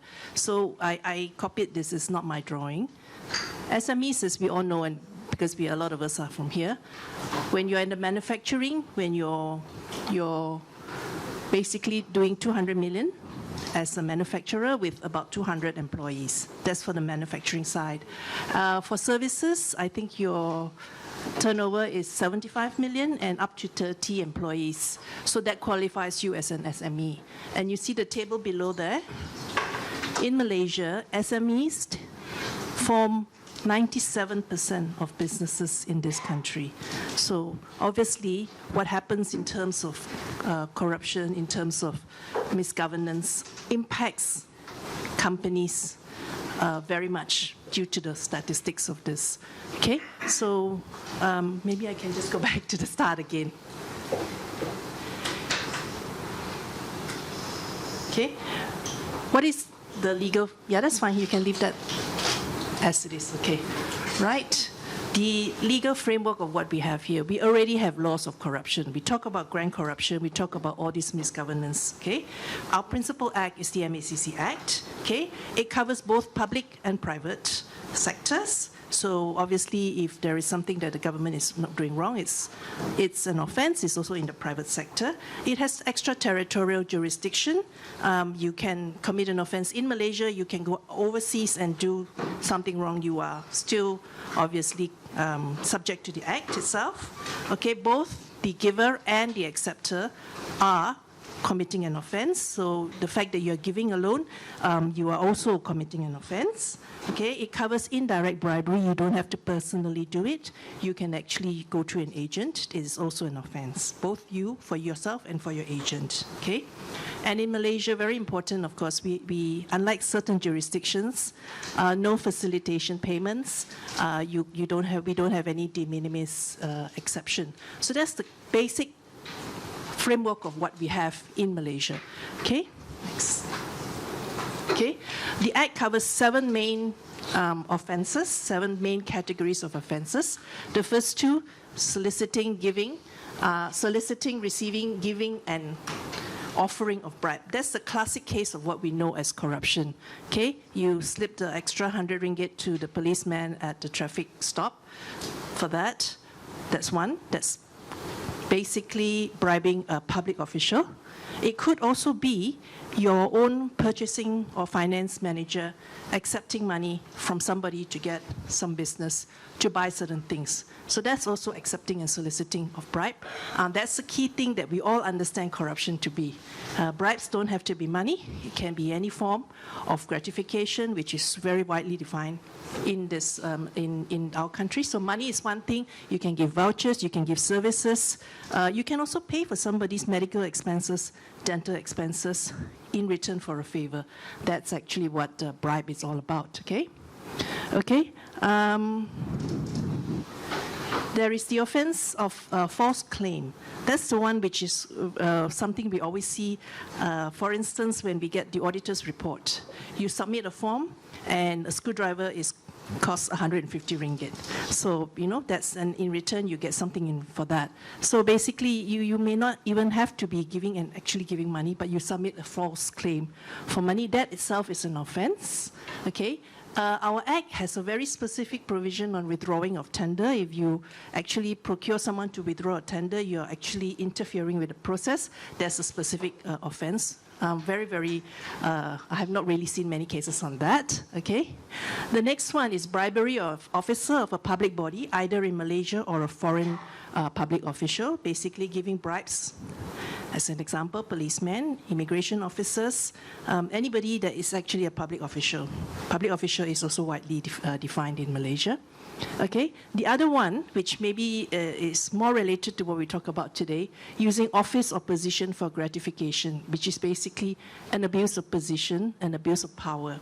This is the charge that our former Prime Minister was charged under, amongst others, for his abuse of position in the 1MDB scandal. So that's what we use as well. Okay, and since 2020, we've had a corporate liability provision that has come in through Section 17A, meaning that a company, a corporation itself, is liable for the offenses of bribery by third parties, by the agents, by the employees.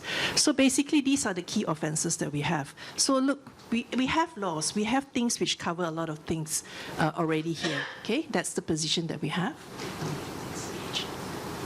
Okay. I see the book today is on grand corruption. What is grand corruption? The word grand corruption is not defined in our laws. I think Professor has gone through that as well. He's also given a few examples of what it is. But the key one that we have, I took from Transparency International. Okay? Grand corruption is the abuse of high-level power that benefits the few at the expense of many and causes serious and widespread harm to individuals and society. It often goes unpunished. And below there is actually the actual definition from Transparency International. Why I like to highlight this is that we've talked about political issues, we've talked about scandals that we have. Actually, the definition of grand corruption actually is a little bit wider than that. So for instance, if you go and you commit, you speed and the policeman stops you, and then you try and pay off so that you don't get a fine, you can call that a rogue case, a petty case, or a once-off case. Individuals at the lower level doing what they're doing to try and get ahead, okay? I think, Professor, you put it as petty, a petty case of corruption, okay? But in terms of a scenario for an SME, are these what you're concerned with? No, you are more concerned with something which is institutionalized. Something which, again, at the end of the day, is already out of your control. A policeman, you have a choice. You can actually pay, or you can say, give me the fine, I will pay for it. I've done wrong, I've done this. Or maybe another policeman will not do it. But what happens when it's already institutionalized? You know, where there is no way you can do business except to comply with the process of how it's being done through the institutional corruption thing. It need not be political. I think we've talked about it this morning, all the political issues and things. It can be that in terms of, I can do, licensing. Next page. After that. Licensing and approvals. You need to go and get a license in every single step of an SME. A license or approval is needed. From putting up your signboard outside your office, to the operations, to manufacturing, to getting things working, licensings and approvals are important. So if, in fact, the only process, the only way you can get ahead and do certain things is to comply with the existing process, meaning that at the end of the day, money needs to go through, how much needs to go through. If you don't get it, you are not going to be able to start. At the end of the day, that becomes a norm for running business in Malaysia. To me, it may not be political, it may be run by a cartel of officers that does certain things. To me, I think that qualifies partly also as grand corruption, because at the end of the day, it affects all of you. It affects how business is being done. If you want to get a license, it's known that you need to go through an agent to do this. If you need to get your car, basically the renewal of your car license, your public vehicle licenses, you need to go and get it done. You go to an agent to get it done and you get it approved. Otherwise, your car's not going on the road. Your lorry's not going onto the road. It becomes part of doing business. It becomes normalized, right? That's one of the things that is a risk that corporations need to understand. It is not right, but it becomes the norm and it's the way of doing business here in this country. Right? The other thing that we need to be aware of is operations and enforcements for SMEs. When you operate a business, there can be enforcements. There will be officials who will come to your site to check that you have complied with the laws. Customs officers to come and check that your warehouse has the proper processes set up, the proper segregations that is needed. When they come, is it the norm that you just let them do with it? Or is there some way you can talk to them about how things are being done? Again, whether at the end of the day we accept this, or we then say that the easiest way and the quickest way and the least disruptive way for us is actually just to see what they want and deal with it. So that's another risk that you need to look at. The other way of doing of things is, again, tenders and contracts. When you want to do business with somebody, is it a clear above table, above board transaction, or something more needs to be done to get the tender, to get the contract? These are the risks that you need to consider for an SME. Okay. The other thing is a very important part is gift, entertainment, and hospitalities. Okay. In our country, in our culture, entertainment, hospitalities are considered the norm. But where do you draw the line at norm? Okay. There are many guidelines that are put out, but as a practitioner, I find that, on a, less so now, but it used to be that on a quite frequent basis, questions would be asked from big organizations coming in. Oh, I have a query. I have a request coming in. Somebody has asked for tickets for F1.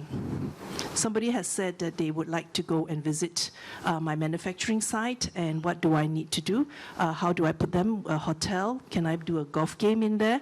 And things like that. These are the things that SME need to be aware of when they run business, because then it becomes part of the whole norm of doing business, because if I don't do it, someone else is going to do it, and I will lose out on this thing. And the last point of I would like to say on the risk, and something which is a risk factor for SME, is when you do recruitment and your HR. Who you are, which organization you are, depends on who your staff and who your employees are.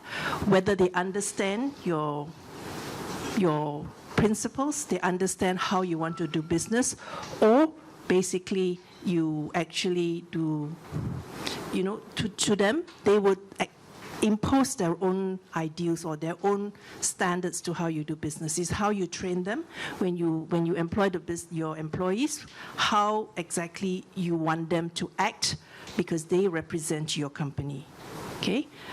I am not raising this because it's unique to our country. You can see here it's a global phenomenon. Big international organizations have been caught for corruption. Siemens, $1.4 billion of bribe over the course of 10 years to various entities. Walmart in the US, they admitted that they pay bribes to do business in Mexico out of their own country. Rolls-Royce admits that it pays bribe in China. So it's not unique to Malaysia. It is a global phenomenon, as I've said it is, but it is a risk of operation, and especially in the SME position that we are at. Okay. Okay. Why did I raise all these things earlier? Because these are red flags that you need to know. Okay. Since 2020, as I've said earlier, there is corporate liability.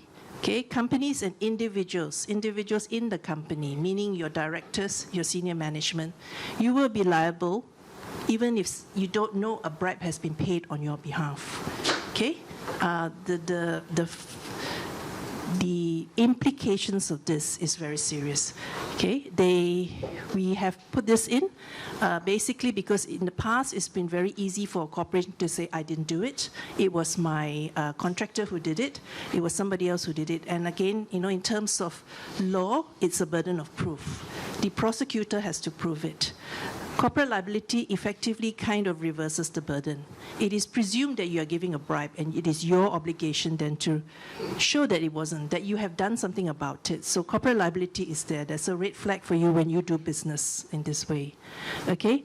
Quite apart from corruption implications, there are money laundering implications as well, because corruption is a predicate offense for money laundering.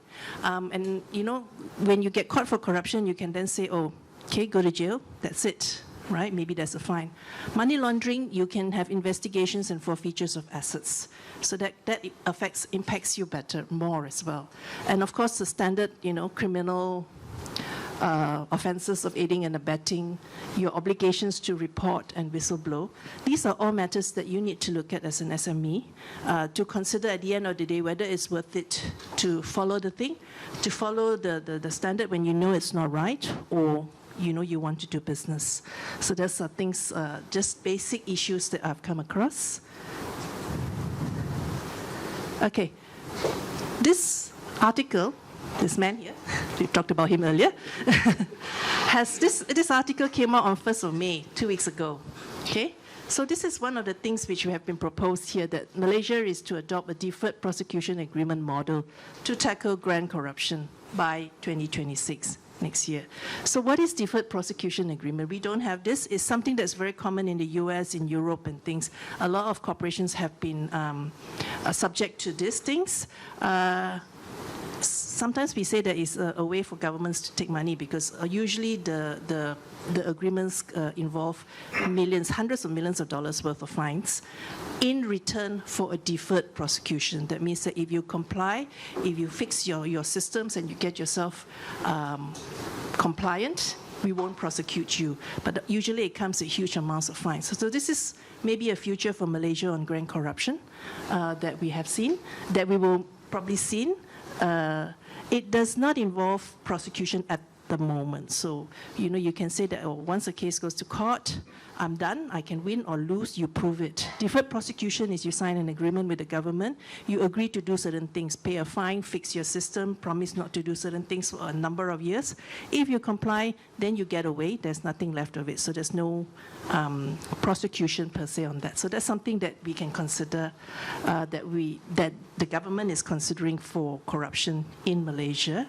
That's one of the things that we are looking at. The other thing that we have touched at, just my last final point, is regarding declaration of wealth that we've talked about this morning. Okay, what we don't have in Malaysia is something that I've seen in the UK, is what we call the Unexplained Wealth Order under the Unexplained Wealth Act.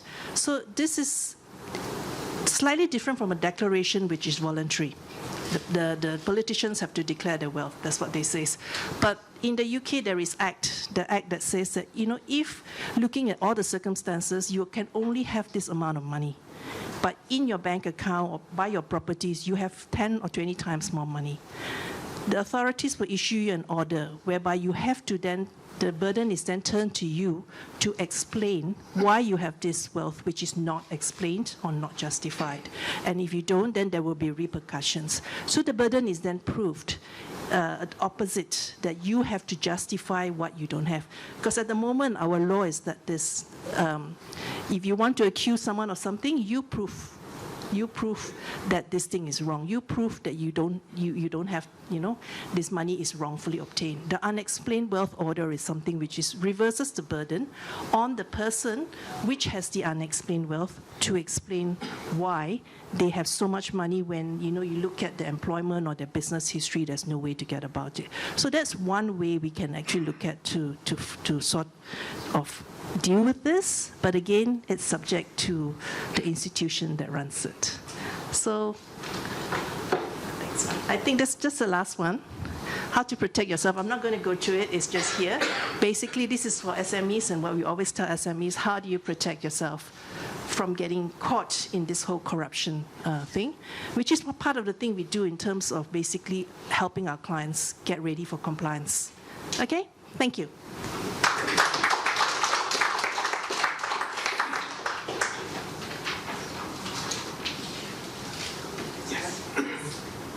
Thank you, Ms. Huan, for your sharing. Sorry that you weren't able to get into the details of each of the laws specifically, but I'm sure you'll have more opportunity to expand during the Q&A session. Next up, we have Mr. Lee Han Ling from MICCI. Lee Han Ling is a seasoned leader with over 3 decades of comprehensive experience in banking, finance, and business management. Throughout his career, he held senior roles in leading financial institutions such as Hong Leong Bank, HSBC, and UOB Malaysia. As the Executive Director for the Malaysian International Chambers of Commerce and Industry, MICCI, Han Ling leverages his strong business connections, experience in governance practices, and extensive business acumen to champion initiatives that align with national development goals, ensure global competitiveness for members, and uphold MICCI's role as a trusted voice for the business community in Malaysia. Let's welcome Mr. Lee Han Ling to the stage. This is the one, okay. Good morning, everyone. I think thank you, C4, for the invitation to give a talk on corruption. I've been working in the bank for my entire career. Yeah, I'm not a banker because when everyone asks, I say banker owns the bank. We are just employee of the bank. Yeah, so I've been working in the bank. I think been asked to speak a bit on the impact of corruption on SME. I think just let me run through what MICCI does, because I've just took on this position 4 months plus. So one of my objective is to ensure that MICCI is known to as many people as possible in Malaysia. Yeah, I'm sure within the audience there are not many have heard of MICCI before. So let's go to, okay, about MICCI. Yeah, it's actually founded in 1837. So this year is our 188 years. We are older than any other chambers in Malaysia. We are even older than the nation. Yeah? And I think, keep this aside, how a chamber, an NGO, can continue to thrive for 188 years. What have we done right? I think this has something to do maybe with a bit, no, not corruption, but something that we have done right, yeah? Okay, we have outreach, whether locally or internationally, to about 20,000 connecting points. So we have 5 branches nationwide, and we are also a member of International Chamber of Commerce. Yeah, 60% of our members are MNCs. So I think the top companies, through legacies to historical, HSBC, Standard Chartered, Shell, Dialog also, Guthrie, SAMENTA are our members. And the other 40% are basically those that have connect global link, whether being importers or exporters. And the other 20% are those that operate in the ecosystem, example, lawyers, accountants, taxation, so on and so forth. Yeah, what do we do? I think one of our key and one of our mission and vision is to advocate issues for our members. Okay, we have thrived, I think, since the establishment is to advocate issues with government agencies. And this is what we continue to do today. Yeah? Okay, so I only have 1 slide for my presentation. Okay, being an international chamber, so I thought it would be good for me to share in terms of the CPI of the top 5 least corrupted nations and the top 5 most corrupted nations. So I actually extracted the GDP growth and also GDP numbers. So I was trying to see, would there be any correlation in terms of corruption in the countries and in terms of nation growth? Yeah, but before I go to that, I think let's go back to basic. Yeah, I was sitting there listening, so I was talking to nice lady besides me. I think corruption, if you look across later on, I think take a guess where US and China is. Huh? I think corruption is prevalent whether in developing country or even in developed country. Yeah, you just heard from Skrine that even Siemens has been fined or admitted, Walmart admitted they actually pay bribery in order to get some transaction done. Okay? Just like one politician has done, refer back to Oxford Dictionary. What is the definition of corruption? Yeah, as per Oxford Dictionary, corruption is dishonest or fraudulent conduct, typically including bribery of the act of making someone or something morally depraved.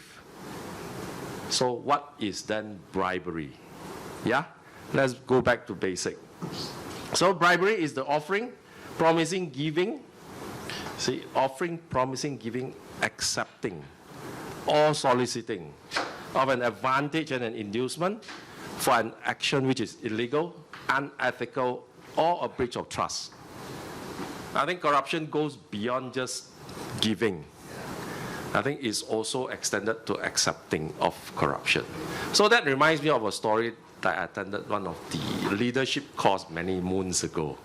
Yeah, this is very interesting because this was done by a professor, an international professor. They actually run survey across countries.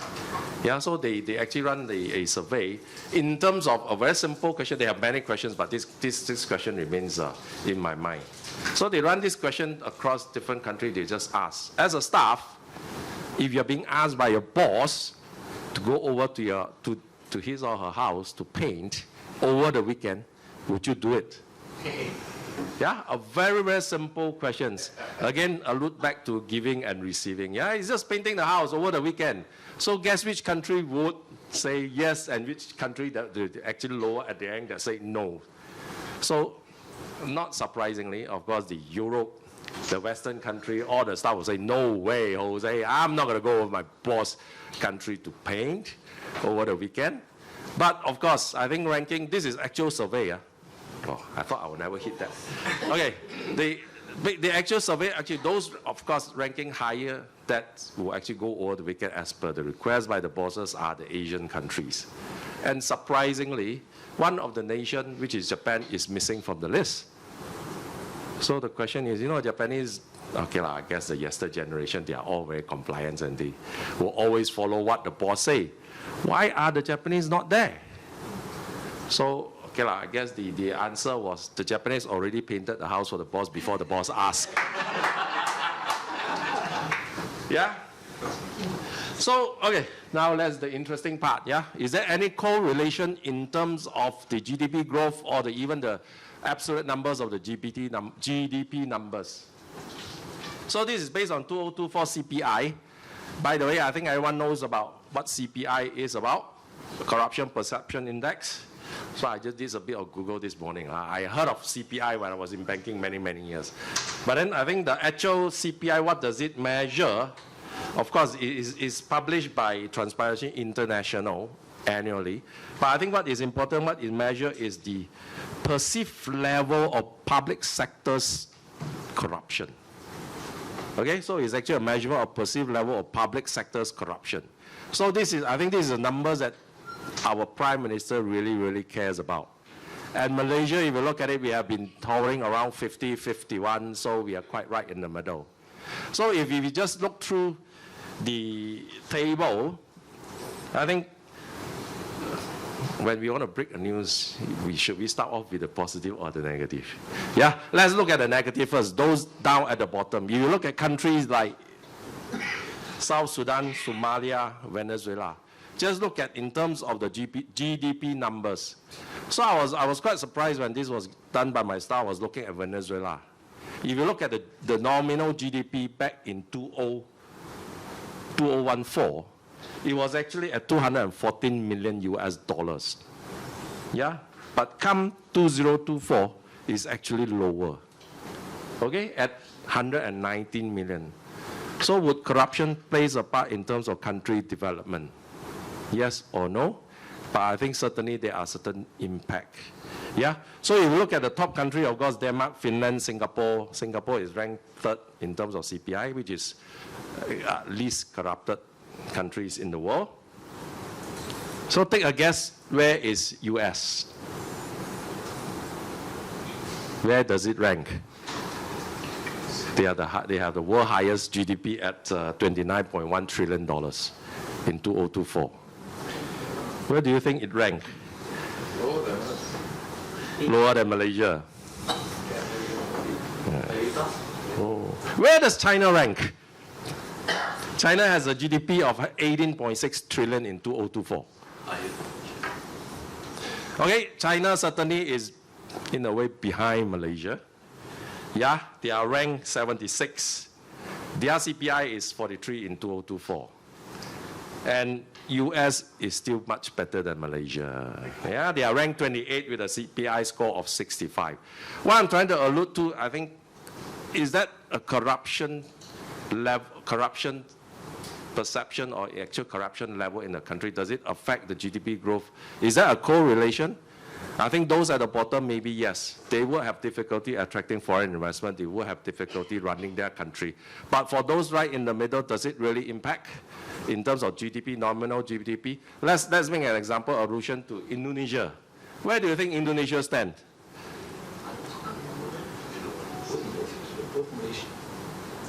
Above Malaysia.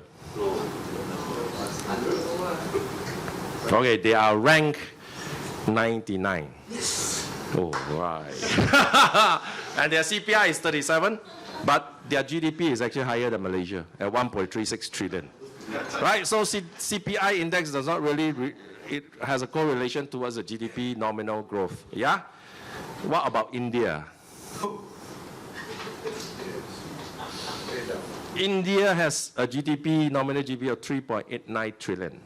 So they are not a small economy, notwithstanding their populations. They are ranked 96. Yeah, their CPI index is 38. Okay, I think my last point, we have heard a lot about corruption. I think what Professor has done is tremendous, yeah, in terms of sharing what the country is and where are the levels of corruption. I'm always thinking out of the box. We can always complain. If we are not part of the solution, we are part of the problem. Yeah, I always believe to get things right. You know, I was just talking to a nice lady beside me, yeah? Simple. Singapore has imposed very heavy fine in terms of throwing rubbish, dirtying the public, right? And people still throw rubbish. You can increase the fine from $500 to $1,000 to $10,000, people will still throw rubbish.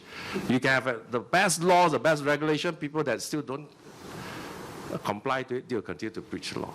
What is more important, I always believe, go back to the fundamental. We must get the fundamental values right, which is through education. There are just too many priorities, too many things you want to fix in life. But what is more important is to get the value sets right. When you have the value sets right, you don't need all the laws, all the enforcement, you know, all your hierarchy that you have first checker, second checker, third checker, even fourth checker. More important is to educate our younger generation the right value set. Corruption is wrong. I think my call is to everyone in the hall, play our part. It all starts from us.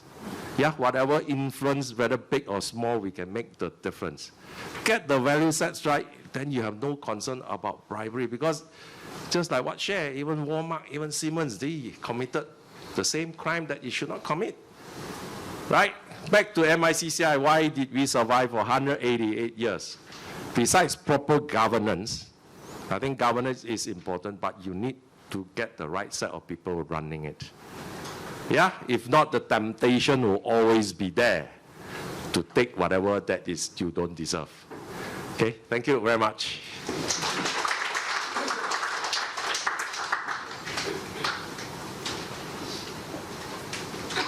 Thank you, Mr. Lee, for your sharing.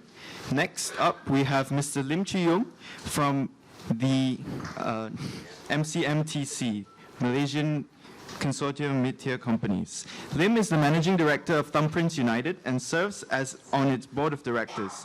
Lim has been a strong advocate for business integrity, sharing insights at the UN Global Compact MYB event as a speaker on anti-corruption and the trust principle of best business practice. Lim is also a member of the Malaysian Consortium of Mid-Tier Companies, where he works to transform Malaysian mid-tier companies into regional and global champions. Let's welcome him up to the podium. Good morning, ladies and gentlemen. Thank you to C4 Center, CBI, for the invitation. I represent today the Malaysian Consortium of Mid-Tier Companies. It is for companies that made 50 million to 500 million in sales turnover in the manufacturing sectors. So if you are in the service sector, it ranges, your turnover shall range from 20 million right up to 500 million ringgit Malaysia. And today I play two hats. One is being a member of MCMTC, and also another hat is being a representation of Thumbprints. For businessmen that is in this room, how many of you does believe that if you have zero tolerance on corruption, can you still do business in Malaysia? 1. 2. It is, 3, 4, yeah, we got a few. It is indeed very tough. We started back our journey of anti-corruption back in 1997, whereby at that point of time we have basically no limit on entertainment, okay?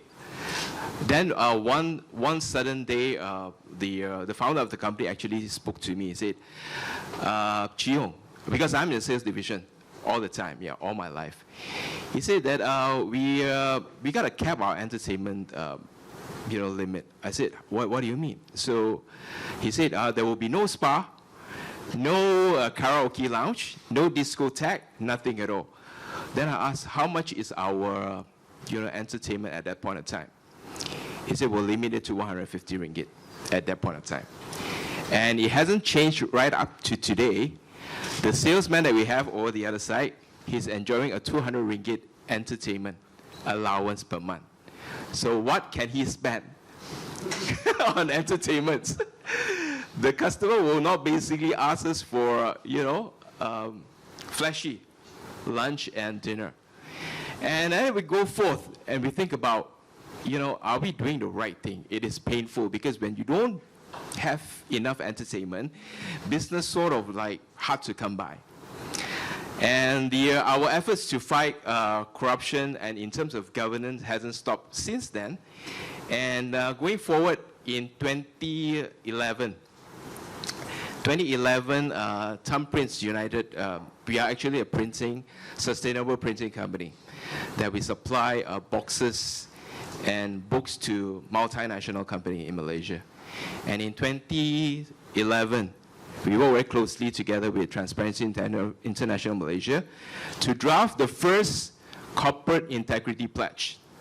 That was back in 14 years ago. And then we get our customer to basically sign on it so that they pledge that there would be best ethics principle in business. And much more forward in 2020. We go and test our best procedure, and we go and apply for the ABMS standard, Anti-Bribery Management System, in 2020.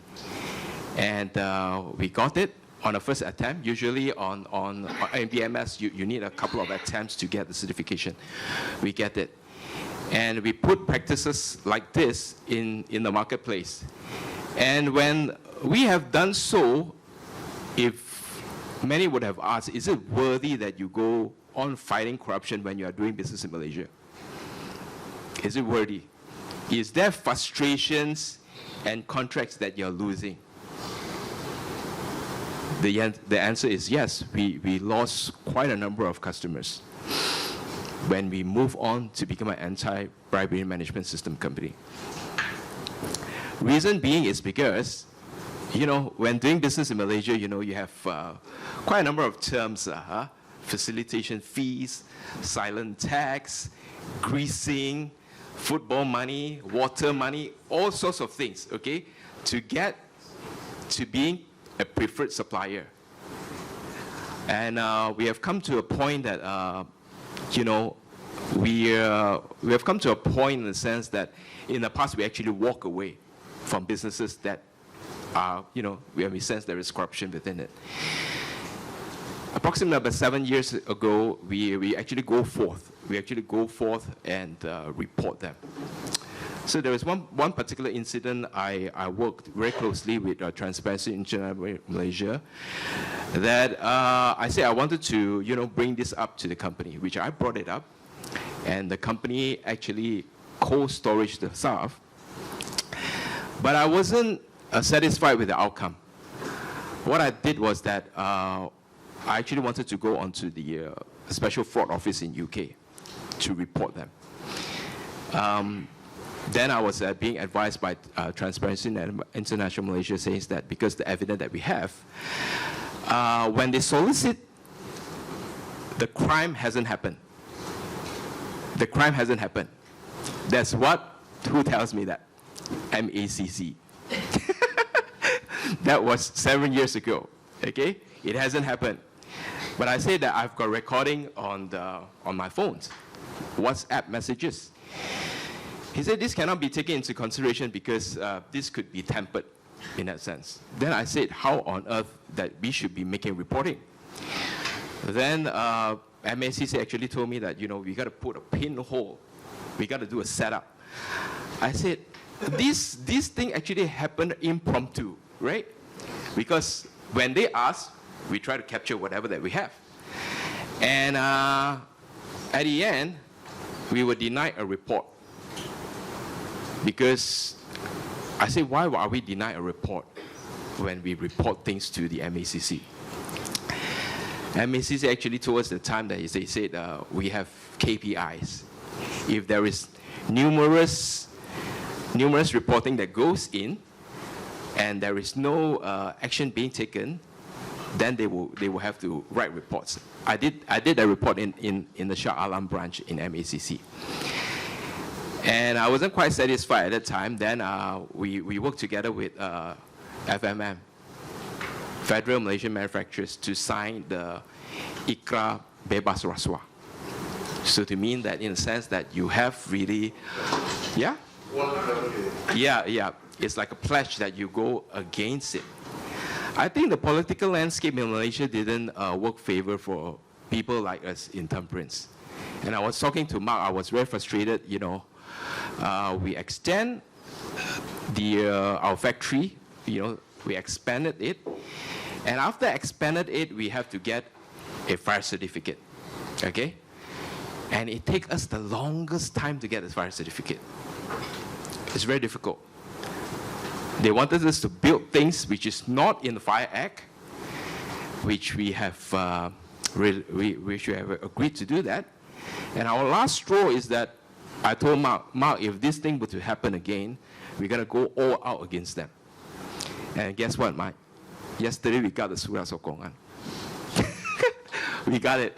So we will go back to to apply for the fire certificate.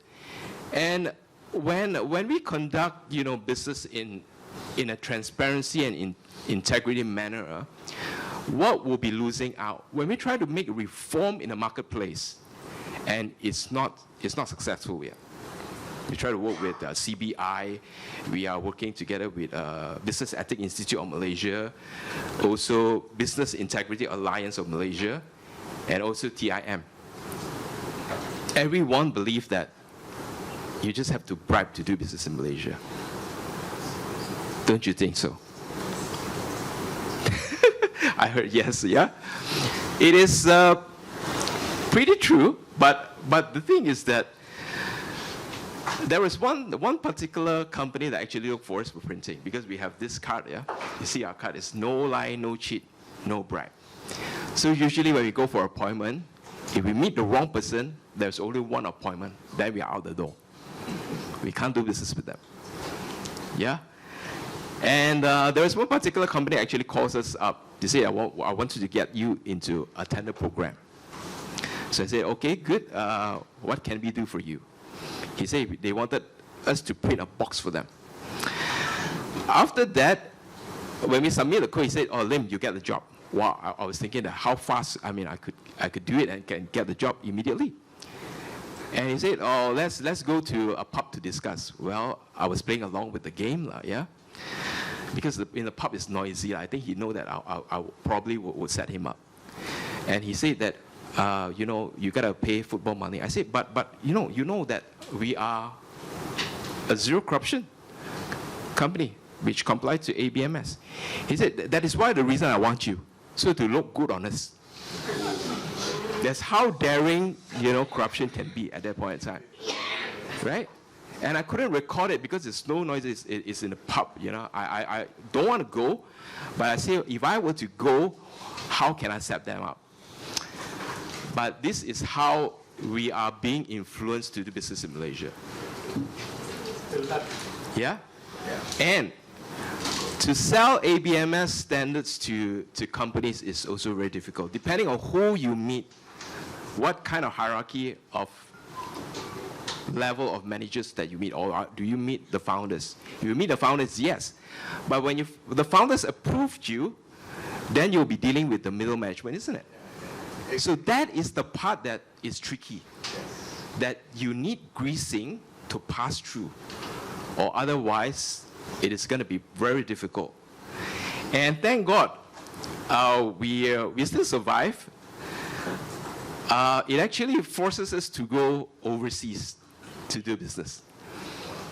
So that's why we know that, you know, there could be limited potential in Malaysia. Why not go and look for overseas? And then we have our ESG standard in place with a proper social compliance audit. So when I spoke to Mark, because our fire sale is still pending, yeah.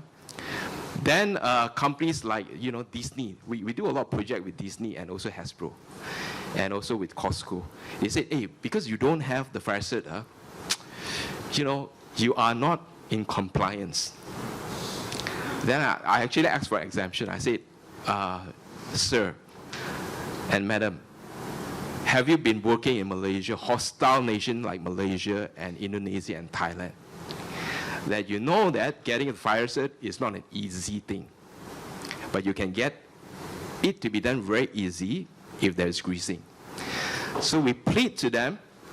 We say that, you know, these are the things that we have done forth, and we are not still being granted.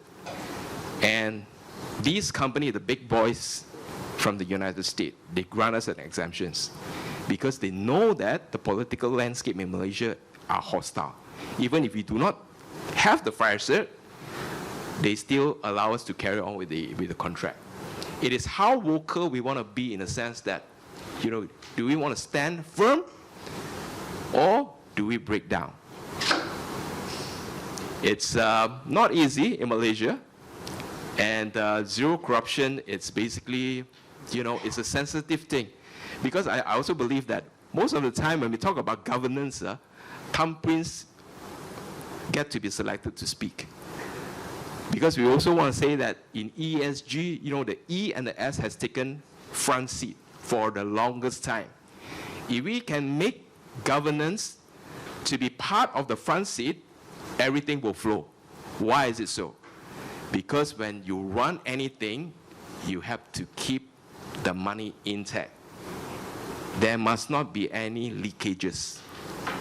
Then you will run forth, ahead, and forward extensively. And I hope that businesses today, we can come collectively to do programs that actually turn SME and mid-tiers to have the same purpose. But of course, when we speak on that ground, we get rejected most of the time because it's difficult. And when we carry on our very first few years against corruption, we were actually losing money because we were losing clients. So the stakes are high. Where do we want to be? Because in corruption, it is very simple. When you do not give, nobody can take. So when you do not give, somebody else give. Yeah. What will happen? You will be -1. You'll be sidelined, right? That's why it's very hard for us to do even like government contracts that we do not even want to participate. And we, because I also speak to Professor, the Corruption Perception Index, it only denotes corruption in the public sectors. What about private sectors? How are we going to counteract against it? It's something that's why we have universities, you know, fellow members, fellow friends that comes and join this program today, so that can we bring forward all this ideology into the university level to teach the kids the integrity way of carrying on business. Difficult, but worthy. So thank you very much for the short sharing that we're having, and I'll be very glad to sit down later on to answer the question that you may have for us. Thank you very much.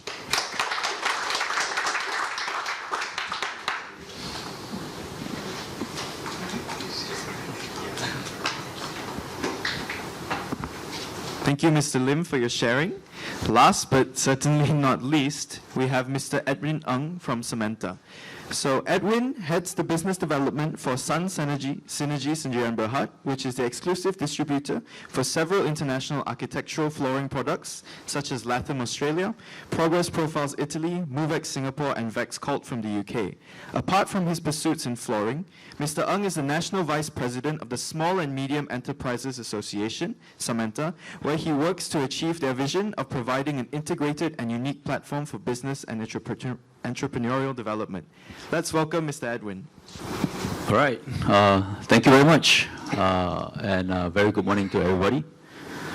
And thank you for the introduction.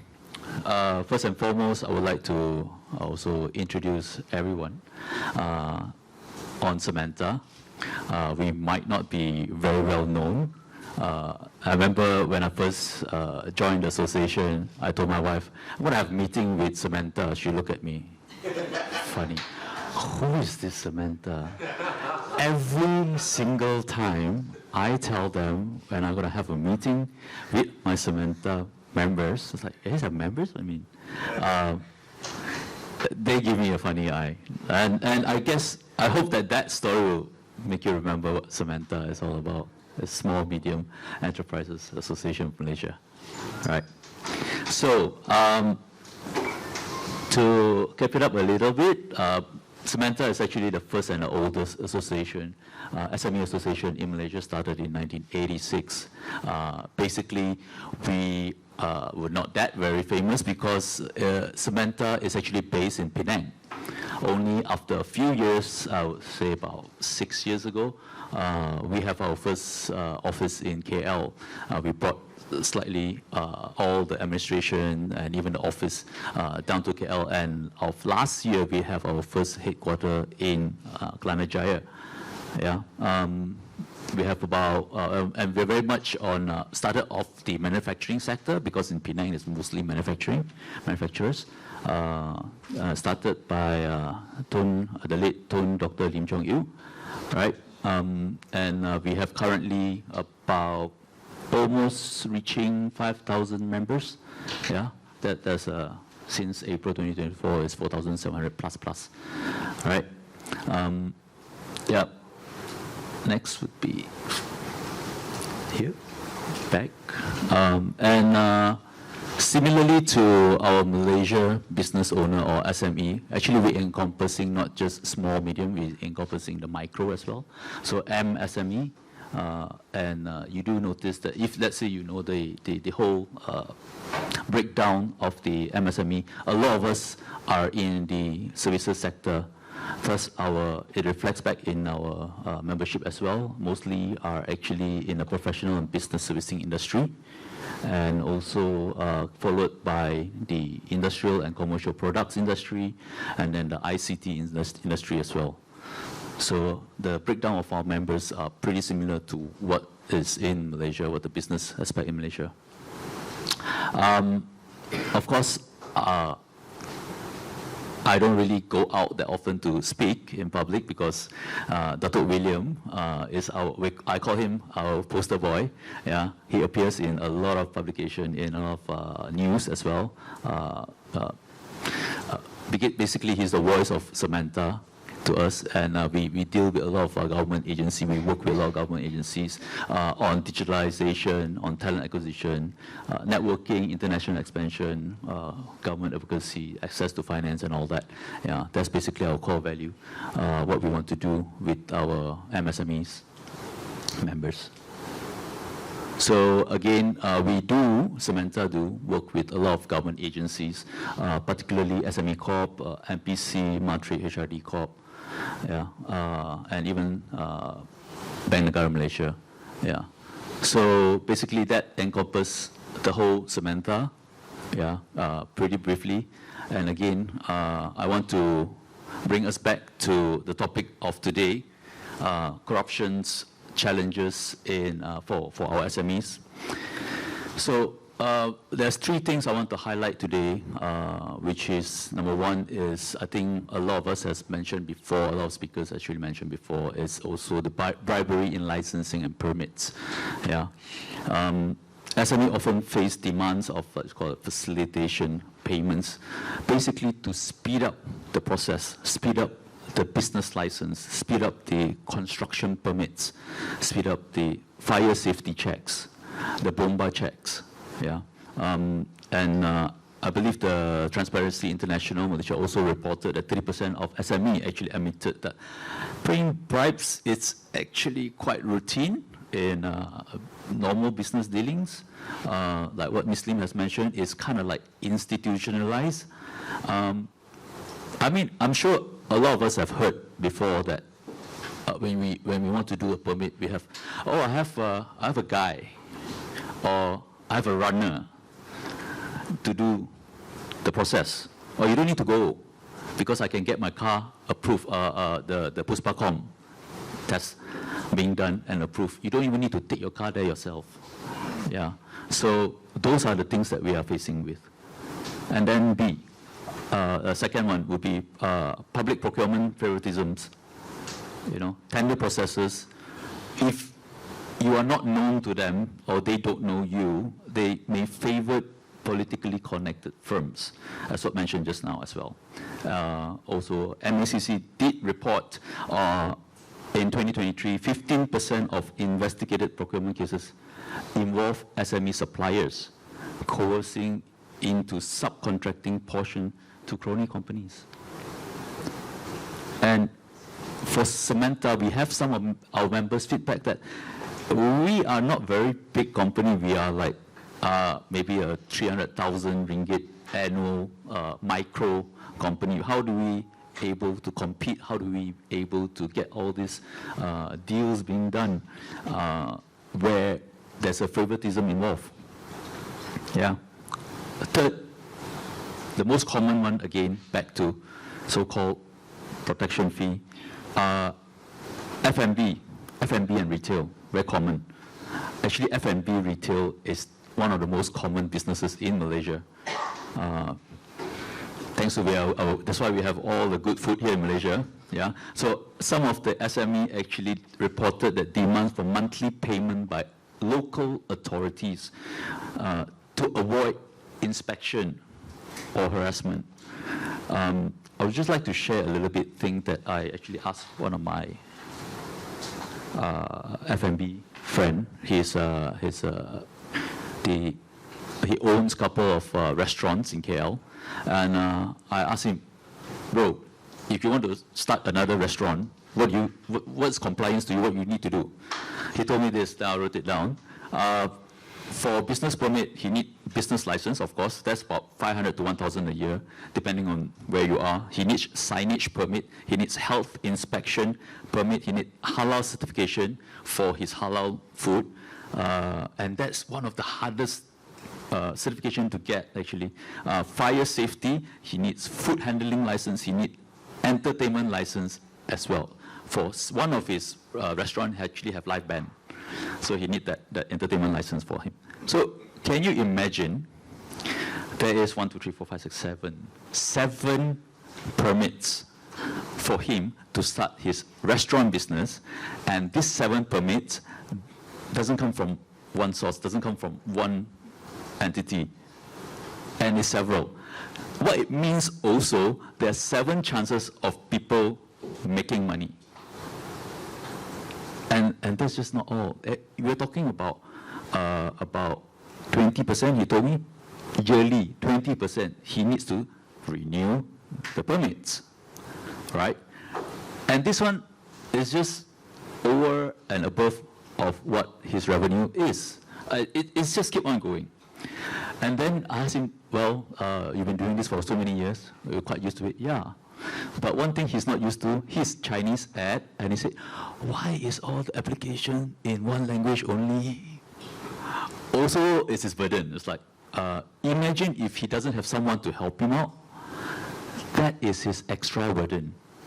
That's basically a lot of things that just a regular business owner need to face, right? So there is also another story whereby there's this, I think this is reported in Suhakam as well.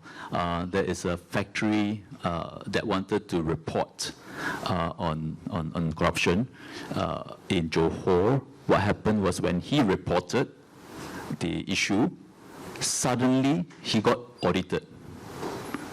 So there's a fear amongst SMEs to report for implications that I don't know what I'm going to get if I report. Why should I?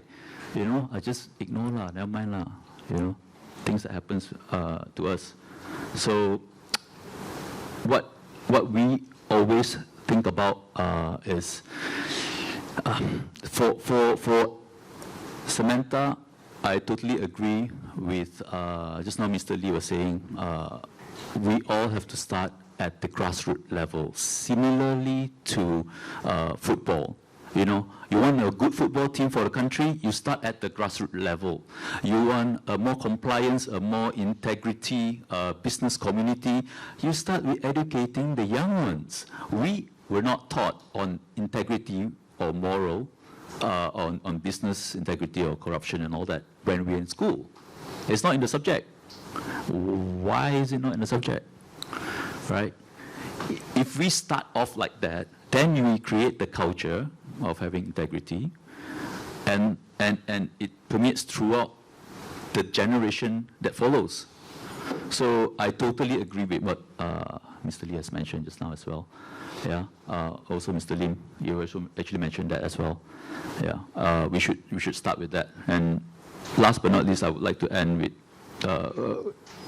if there is also support from other ministries like MICCI to also educate the current SMEs, giving free trainings to SMEs would be really, really helpful. Yeah. So I guess that's about it on our side, and a little bit of idea that I share with you guys on actually what's happening on the groundworks, with our SMEs, and I'll be happy to take any questions right after this. Thank you very much. Thank you, Mr. Edwin, for your sharing, and thank you to all 4 of our speakers here. Could we give them another round of applause? Now, on to the next session. I'd like to invite all 4 speakers up here to the chairs for a moderated Q&A and discussion session. To moderate this session, we have Ms. Cynthia Gabriel. So Ms. Cynthia Gabriel is a multiple award-winning anti-corruption specialist and lawyer with special focus on anti-corruption reforms and public policy in Malaysia and regionally. Founder of C4 Center, Cynthia is also a senior anti-corruption advisor at the Center for International Private Enterprise. In 2020, Cynthia received the Meritorious Award from the King of Malaysia for her outstanding effort in fighting corruption and courage in advancing democratic freedoms in Malaysia and the region. Cynthia is also the founder, advocate, and solicitor for Cynthia Gabriel and Associates, a new entrant into the Malaysian legal fraternity. So let's welcome our 4 speakers and our moderator up to the sofas at the front here. Thank you very much to C4 and to CBI for actually holding this conversation and this great dialogue together. So I think from what we've heard with the last 4 presenters, Professor Terence Gomez might need to do a sequel on private sector corruption, corporate fraud, corporate compliance, etc.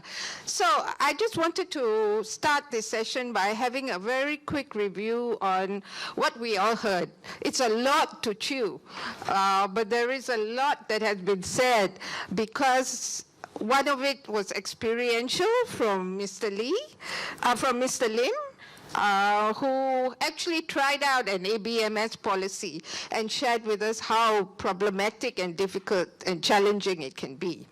And then we have Mr. Lee Han Ling from the Malaysian International Chamber of Commerce that tried to look at comparisons with the CPI and GDP and also talk to us about how important education is, which was also shared by SAMENTA. And SAMENTA is a really nice short name. So really, so when I founded C4 with a few other people, they kept asking me, why do you call it C4? It's like a bomb, you know? But actually, catchy names like this have a lot to do with successful pushing forward. So that's great. And finally, and I think what for me is really, really important, also because of the legal training, is legal compliance. And what is it that companies need to know about the law? So while we struggle with 7 licensing, and Mr. Nadiswaran here and I have a good experience when I was in the council in MPPJ, and he was chasing us for stories because there was so many corruption scandals in the tender board, in the procurement system, and it was just amazing. But before we found out, he would find out first.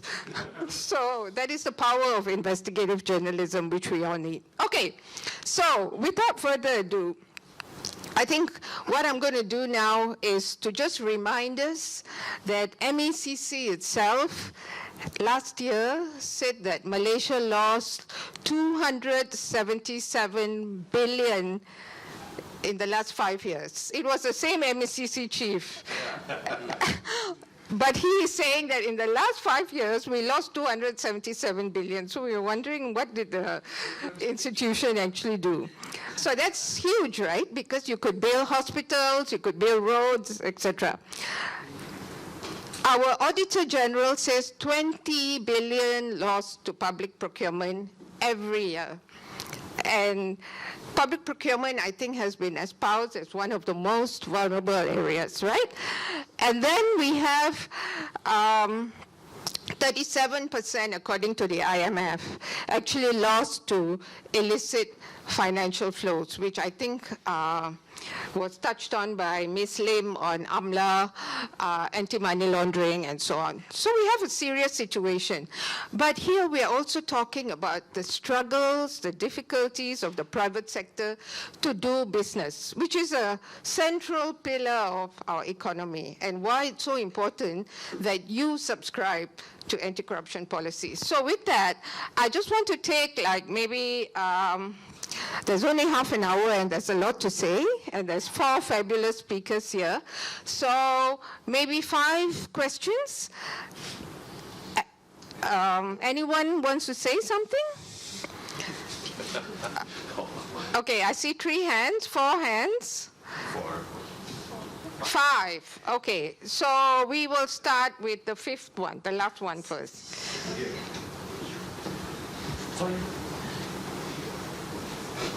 Okay, thank you. My name is Daya from MDAC. My question will be for Ms. Lim as a legal practitioner. I just want to get a legal point of view regarding the corporate liability, because I was made to understand that the corporate liability is only applicable for offering bribe. But why can't the government also expand to the 4 main offences of under MICCI, which is receiving bribes, abuse of power, and false claim? And then my second question will be, if Malaysia implement deferred prosecution agreement, will be indirectly telling the public that, hello, you can do the corruption, you can get away from the prosecution as long as you do this, and that. So just want to get your legal point of view. Thank you. Okay, thank you.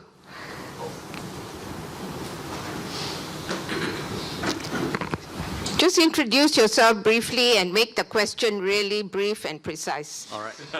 Good morning, everyone. Thank you, Mark, for inviting. Okay. We are talking about SMEs and public listed company. How is your view about startups? Startups. That they will be receiving money, investments. Okay. So what do you call that? The traceability of the investment coming from where to where, all these things. How is your view about this? Because I've been seeing a lot of big companies now. There are a lot of all these emerging technologies coming in, and they invest in that. And whether this is really something good enough to trace the traceability on the AMLA. How do we view on these things?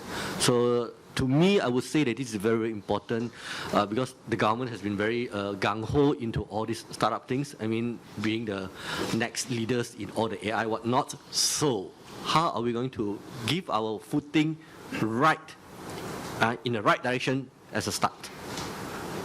Thank you. Okay. Yes. Microphone. I used to work in MICCI for 5 years. My boss was Minister of FIDA. And we had a different version of SAMENTA at that time. But the question is this. I'm interested in a coalition for public integrity. Okay? I mean, he's different, okay? So my question is this. Recently, the Sabah Chief Minister has been quagmired in accusations from both sides, all sides. Malaysia Kini has covered it from the beginning.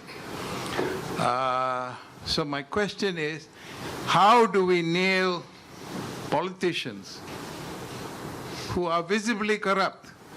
Whether evidence-based they are corrupt or not, I don't know, because I don't know the legal side of things. But this Sabah case, even Zaid Ibrahim put on his podcast, and we had this Mr. X off camera saying a lot of things. So my issue is we must begin to address political corruption.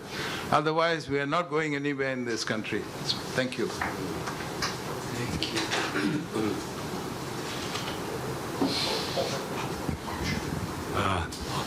My name is Ho. I'm with CBI. I'm a strong believer like Lee and Edwin on education. Yeah, there's a proverb that says that train a child in the way he should go, and when he's old, he will not turn from it. Now Mark and I, we have been engaging MICCI, on this point. So when Malik Masli became Education Minister, we put a point to him. Nothing happens. Now I think we have an opportunity. We have BMX, who's so strong on speaking about corruption. Perhaps I think we need to see a way of getting through to him to introduce this in our education system. That's the way to go. Thank you. Okay, last question. Here, Mr. Nades. He's been waiting. Okay. First of all, before I ask my question, I'd like to congratulate Mr. Lim Chee Hong. Excellent. I would like to sit down with you and see how we can expand your ideas. As a journalist, I can help push your agenda. Thank you very much. Now, my question to Ms. Lim. When you talked about agents, runners, etc., when agents and runners are institutionalized, as in the case of the Ministry of Health, all supplies of pharmaceuticals, except for those supplied by Pharma Niaga, have to go through a Buiputra agent. Now, if you look at the figures, it's mind-boggling. It runs into billions, and the 5 top tendering agents are all politicians, the associates, or retired health ministry officials. Now, how do we handle this kind of situation? You have actually institutionalized corruption, right? I've written about it. I named the former deputy director of health who sits on the board of one of these companies. Nothing has happened, right? We can't do private prosecution in this country, right? So all I can do is write about it, publicize it. 2 weeks later, everybody forgets it. To the panelists? Yeah, my question to the panelists is how to handle this. Okay. This is very important because these are hidden things which the government encourages and condones. Thank you. Thank you. I see another burning question from Arif, so maybe it's 5+1. Yeah. All right, thank you. Thank you to the speakers as well. I think your sharings really sort of highlighted the fact that when you want to do the right thing, you lose out. I think that's the sort of mental calculation that we have. So maybe to bring back YB's sort of phrase of like the carrot and the stick, what are the sort of carrots you think might be useful to be introduced to support businesses who do the right thing? And I think secondly also in terms of, we talked about Section 17A, and deferred prosecution is also an idea because there have been no successful convictions under Section 17A. But often we see when we introduce these sorts of laws, they don't really consider the requirements of the SMEs. So for example, the trust principles for Section 17A were really geared towards companies which were larger, which had the sort of capabilities and capacity to initiate these things. What sort of, I think, how do you think the SME voice or what do you think is important to consider when proposing reforms for regulating the business community, and how do we prioritize SMEs in that? Yeah, thank you. Okay, those are like a lot of questions, but I want to actually facilitate this as a open discussion and dialogue, so any of the panelists can take up any of the questions and answer. So maybe I will start with anyone who wants to pick it up. Maybe I start. Yeah, okay. Since I seem to have a lot of questions. Maybe I start with Mr. Nadi's question, and I go to Dana. Is that your name? Hidayah. Sorry, Hidayah. Okay. Mr. Nadis, you're talking about institutionalized agency, and you've mentioned healthcare. I think we can't run away from that. That's the law. You have to go through them, right? We can't do business without that. But what I have seen in my practice, and this half an hour is not going to cover the examples of things I have seen in my practice, is at the end of the day, it's the integrity of the applicant, the person. And you're right. You write about it, 2 weeks later, nobody wants to talk about it. At the end of the day, for me, it's not enough outrage from the general public.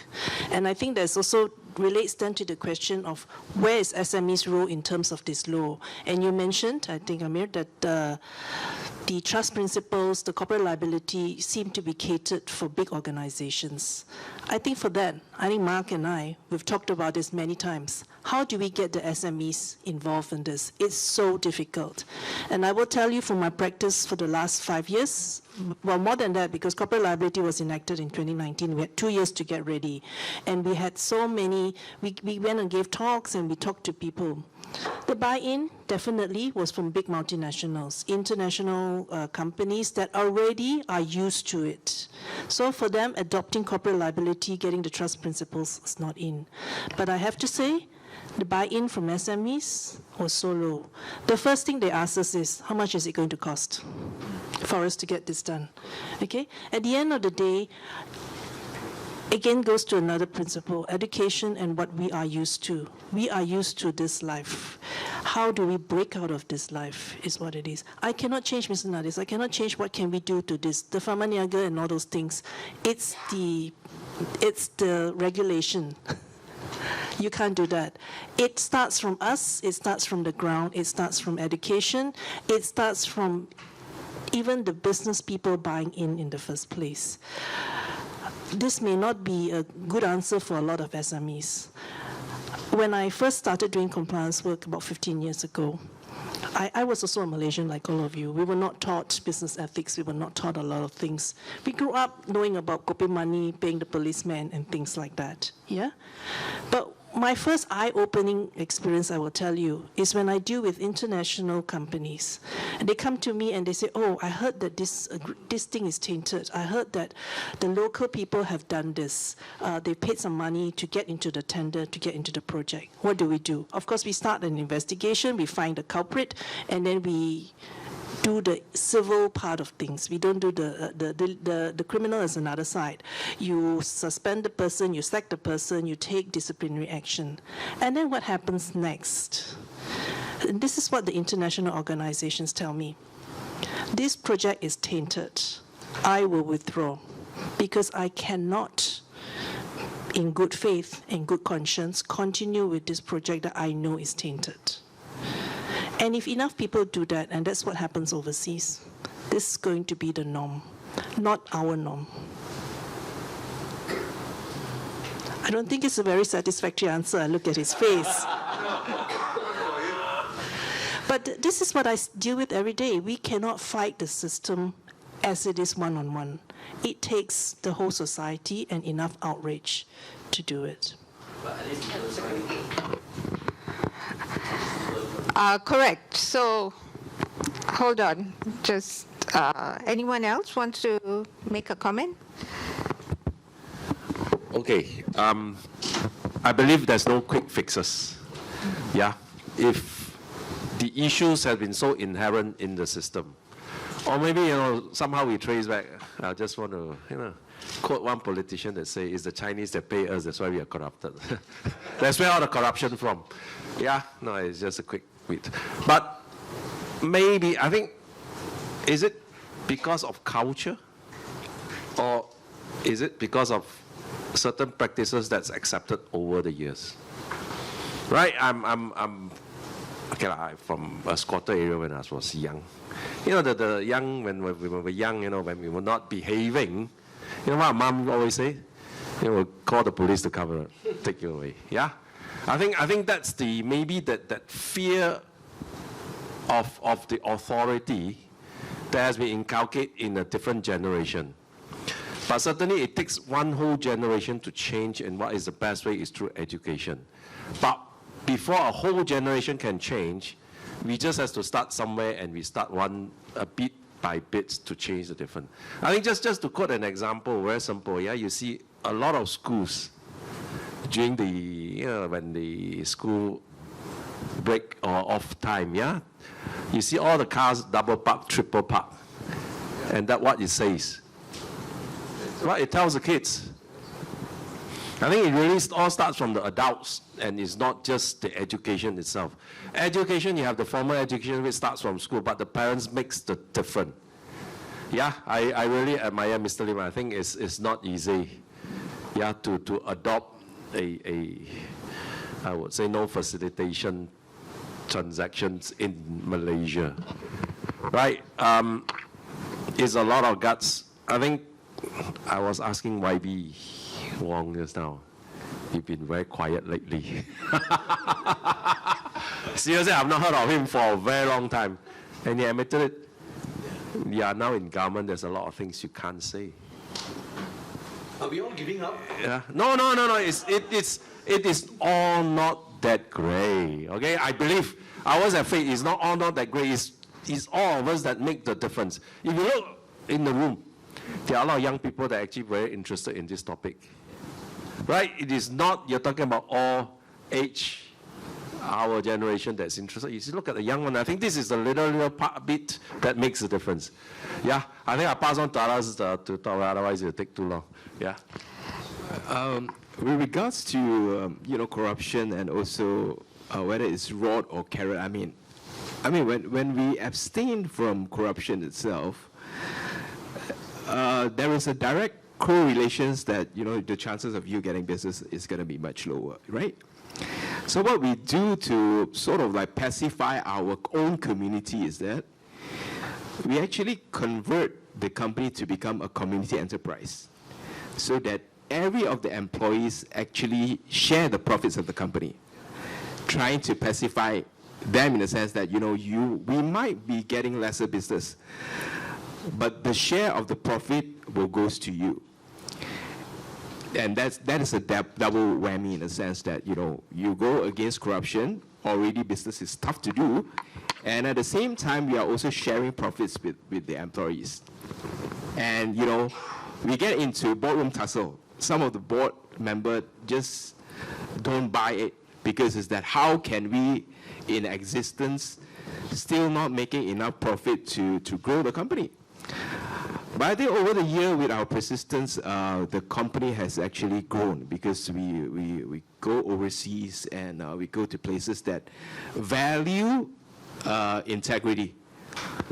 Doing business with big brands that values it, even though that, like I spoken just now, that even if we don't get the fire certificate, but we have to tell them the ground, why do we not get it? Do you want us to get it yet tomorrow? I asked them. If you want us to get it tomorrow, by the illegal means, I'm sure we can get it, even without, you know, the full facilitations of things that is in the office, because they don't need even to come to vet through your company to get you the fire cert. And of course, I think there is a sense of guilt in the auditors itself, because auditors are human, right? So we have to share with them the difficult that we have. And then we granted, I mean, we get so many pressure from our international sales colleague, because we're gonna lose a couple of million business if we don't have the FC within that period of time. But the exemption came at the last resort, and we are supposed to have another audit, follow-up audit, sometimes in June. It's talking about the fire cert again, okay? Because once you don't pass the audit, it will come on continual. 3 months later, then they will come again. And by the time they come in June, we still do not have the fire cert, right? But we have the surat sokongan. At least we can go to e-premise and apply. So many times is that I think we have to have negotiations, even with external stakeholders or internal stakeholders. But I think the conviction is that if you don't write, what are the repercussions? Can your business sustain or not? So in our policy is that even if we don't get the 5 million project, so be it. No, that are the stakes that we are playing, high stakes. But of course, if you ask me, that is a crazy idea to go against, right? I think it is the conviction and the conscience that drives us to continue to do that. It may sound strange in a community, in a business community in that sense, yeah. Samantha? Sorry, I just want to add something to what Han Ling has said. Basically, if you paid for that certificate, it's corporate liability because you're the agent of Hasbro and Disney. Right. Right. So I wanted to address Arif's question on the carrot and also stick. Right. So I guess the carrot part would be having fair access to all the SMEs in terms of procurement. It has to be transparent. To do that, I think we have started something called My Procurement. Yeah. I think that is very good. But it needs to be transparent enough for everyone to see what are the process and how the process are going and where, in what stage, what happened. That will give a little bit more confidence to anyone who wants to do business. Yeah. Secondly, maybe subsidizing to all the smaller companies in terms of legality, because a lot of, let's say, my company wants to embark on this journey of corporate liability. I need to get lawyers. I need to hire lawyers. I need to do a lot of costs. Yeah, and there is a lot of costs other that we don't see involved, and that for a company, it's like, why would I? What's the benefit of me spending money? It's like there are so many things that we need to do. Now they have e-invoicing. We need to buy software and all that. Yeah, so there are costs involved. And as everybody here knows, SME are very, very cost conscious. We are working on a very thin margin a lot of times. So I think subsidizing is one of them. Simplifying the policy so that everybody can understand. And I think that is very important. Yeah. So coming from the SME side, I think cost is number one. Number two, you're talking about the stick part. I think there's a lot of law and regulation already. Is the stick. The problem is where? The problem is they don't know about it. There's not enough education. There's not enough training. I would dare say that about 80 to 90% of our members don't even know that 17A exists. Right. And what saddens me is 17A actually encompassing the micros. You're talking about fine up to 1 million ringgit to micros. If that's correct, right? 1 million, right? Correct. Yeah. How do you expect them to, or 20 years jail? Dude, I'm earning less than 100,000 or 200,000 a year. You bankrupt me. Yeah. Okay. So basically, it's a minefield out there, and almost like what 70-80% may not even know about it. Yeah. Yes, so that's a great point. But I think some of the things I picked up here is we are all talking about incentives for the private sector. Yep. We have the laws now, which is much better than how it was 10 years ago. Correct. But one is about enforcement. The other is about education, training, and incentives for the corporations and the businesses to actually realize it's actually good for business to have business integrity and to have anti-corruption policies, code of conduct, etc. But how do you convince someone who's in a tight competition framework to get a project that this is actually good for you? I think there's another point that I've been discussing with a couple of my friends. They're talking about the ombudsman for SMEs. Yeah, because they are afraid of the implication of them reporting, right?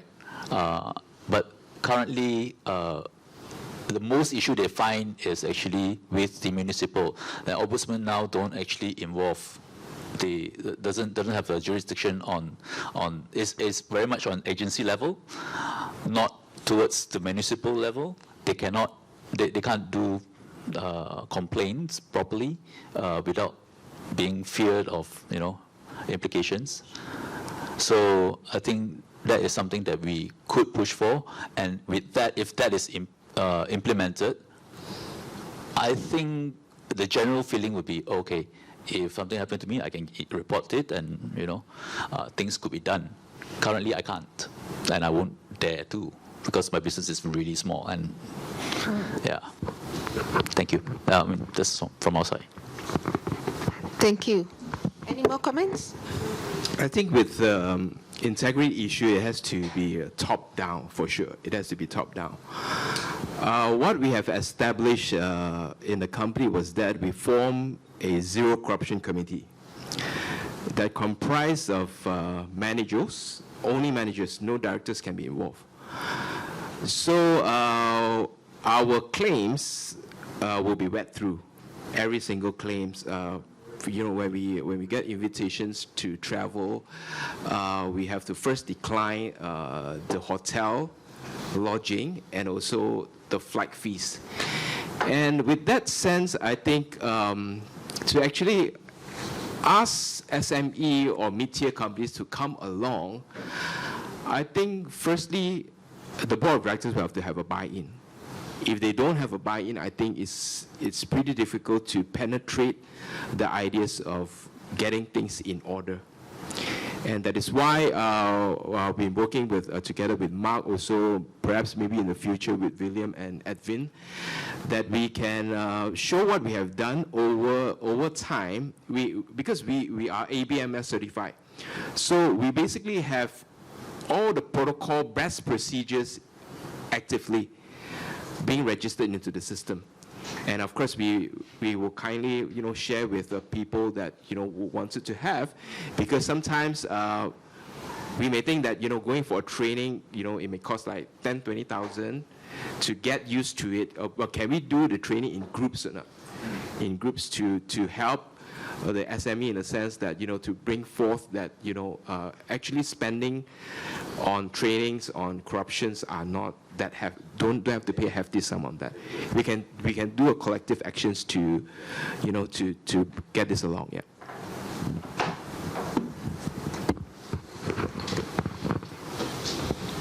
I think there was a question on startup.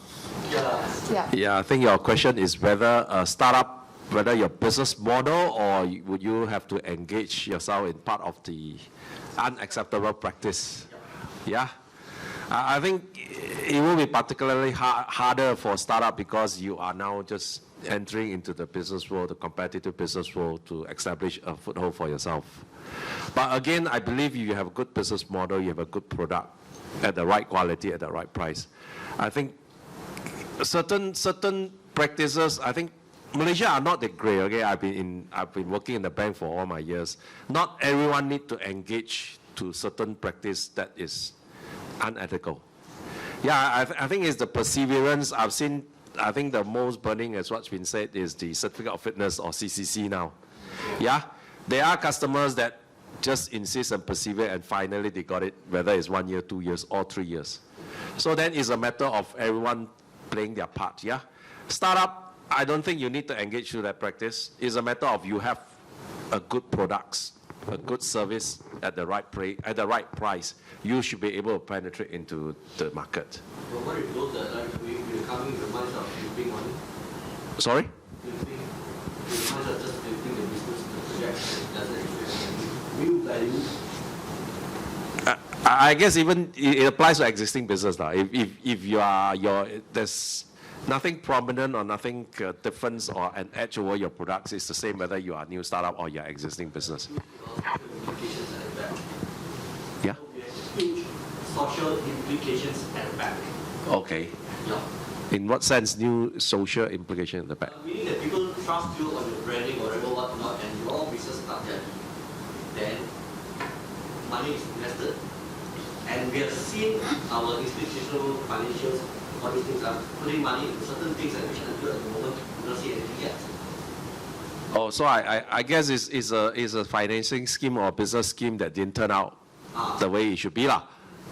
Yeah. And we are talking about all these high intelligent people putting up decisions to see that this is approved or not approved, and we are talking about all these people sitting on top there. So we don't have to say anything, but we are putting our money every month immediately into all this. Okay, whether you are KWSB or top or whatever, not. Okay. Yeah, but I think we can have that conversation later because we want to focus this more on the role of private sector and how we can actually play that important part in addressing integrity issues, anti-corruption issues. So I think your point is a valid one, but we'll take that out because we also, since I don't have a deadline for when this session will be over, maybe we can take another 2 questions from the floor. Yeah, so also the question of Public Integrity Alliance was not addressed. So I think the first Hidayah's questions I would also like, but before that, I'd like to just highlight the point. I don't know what the point that you've raised about your project, but when you say when you're a startup and how do you go about it, to me, at the end of the day, the pushback must come from you. If you just blindly accept it or you accept it without questioning, obviously it's going to perpetrate. But when you start asking the officer, why don't I get it? How come it's like that? And when he asks you for some sort of, I don't know, football money or whatever money, the response from our end must be that why is this necessary? Make them aware that you know the law. I think all these operate because people accept it and don't know what their rights are. Your right is that you are entitled to a license, you're entitled to approval. That is your right in law. But if you don't enforce that right, you don't push forward that right, you're not going to get it. You're just going to succumb to the other side asking for things, and you just quietly accept it as it is, or you just stand back. You stand there and you ask the question. You may not get the answer, you may not get what you want, but after a while, the other side will start knowing that people are going to question, people are going to challenge you. So more and more people do it. It becomes more and more difficult for them to ask openly or easily.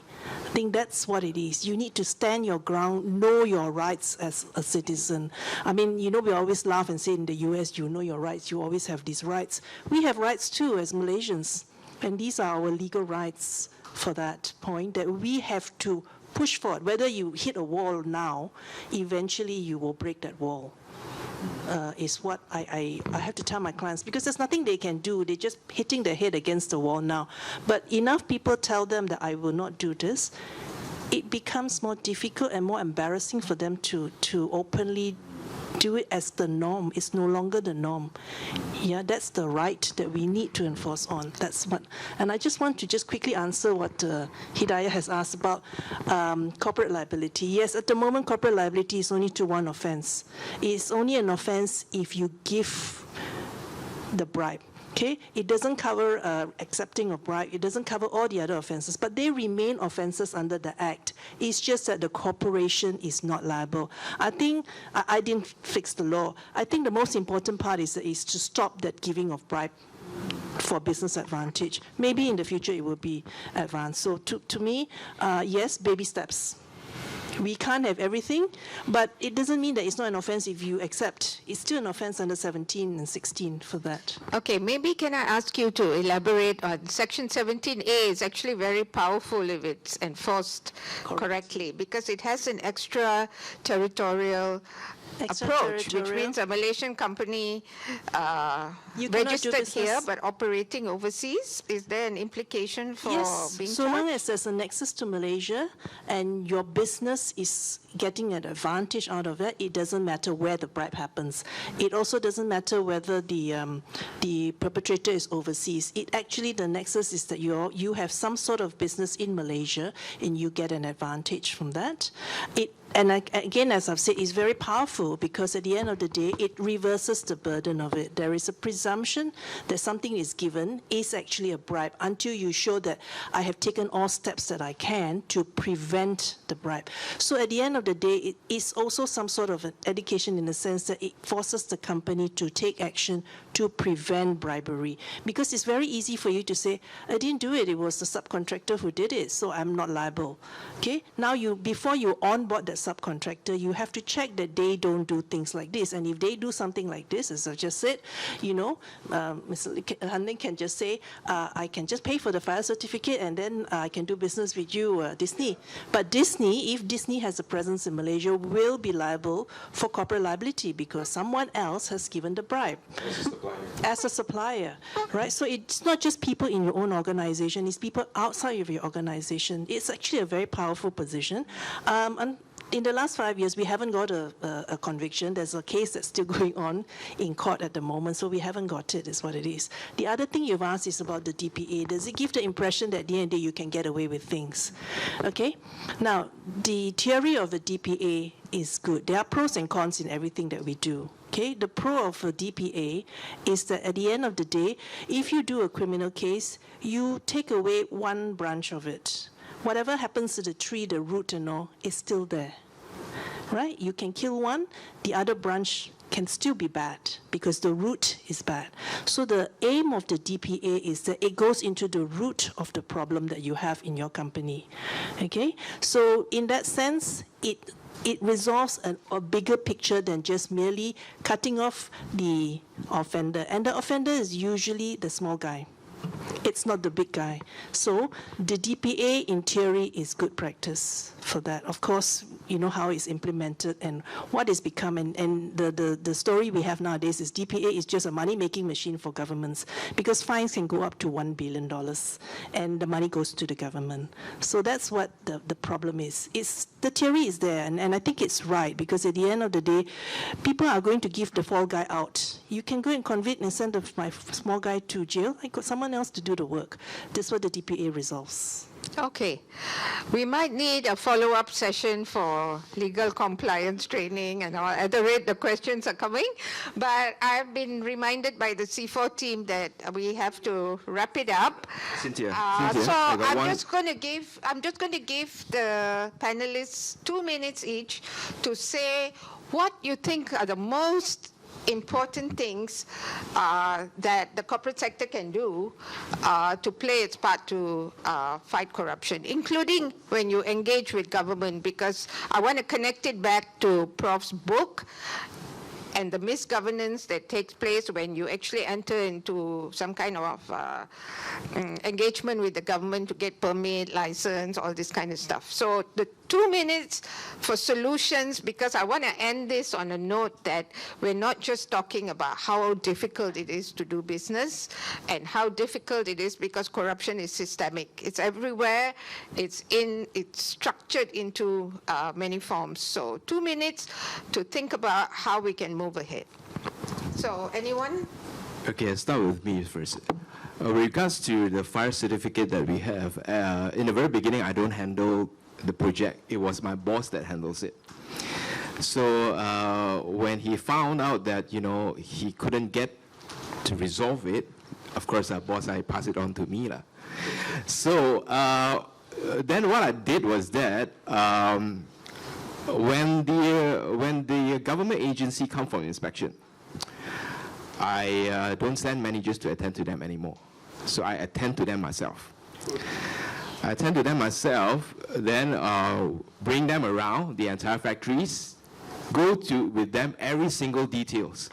Is there a violation, or is there a sekatan or kelulusan? Okay, we ask them.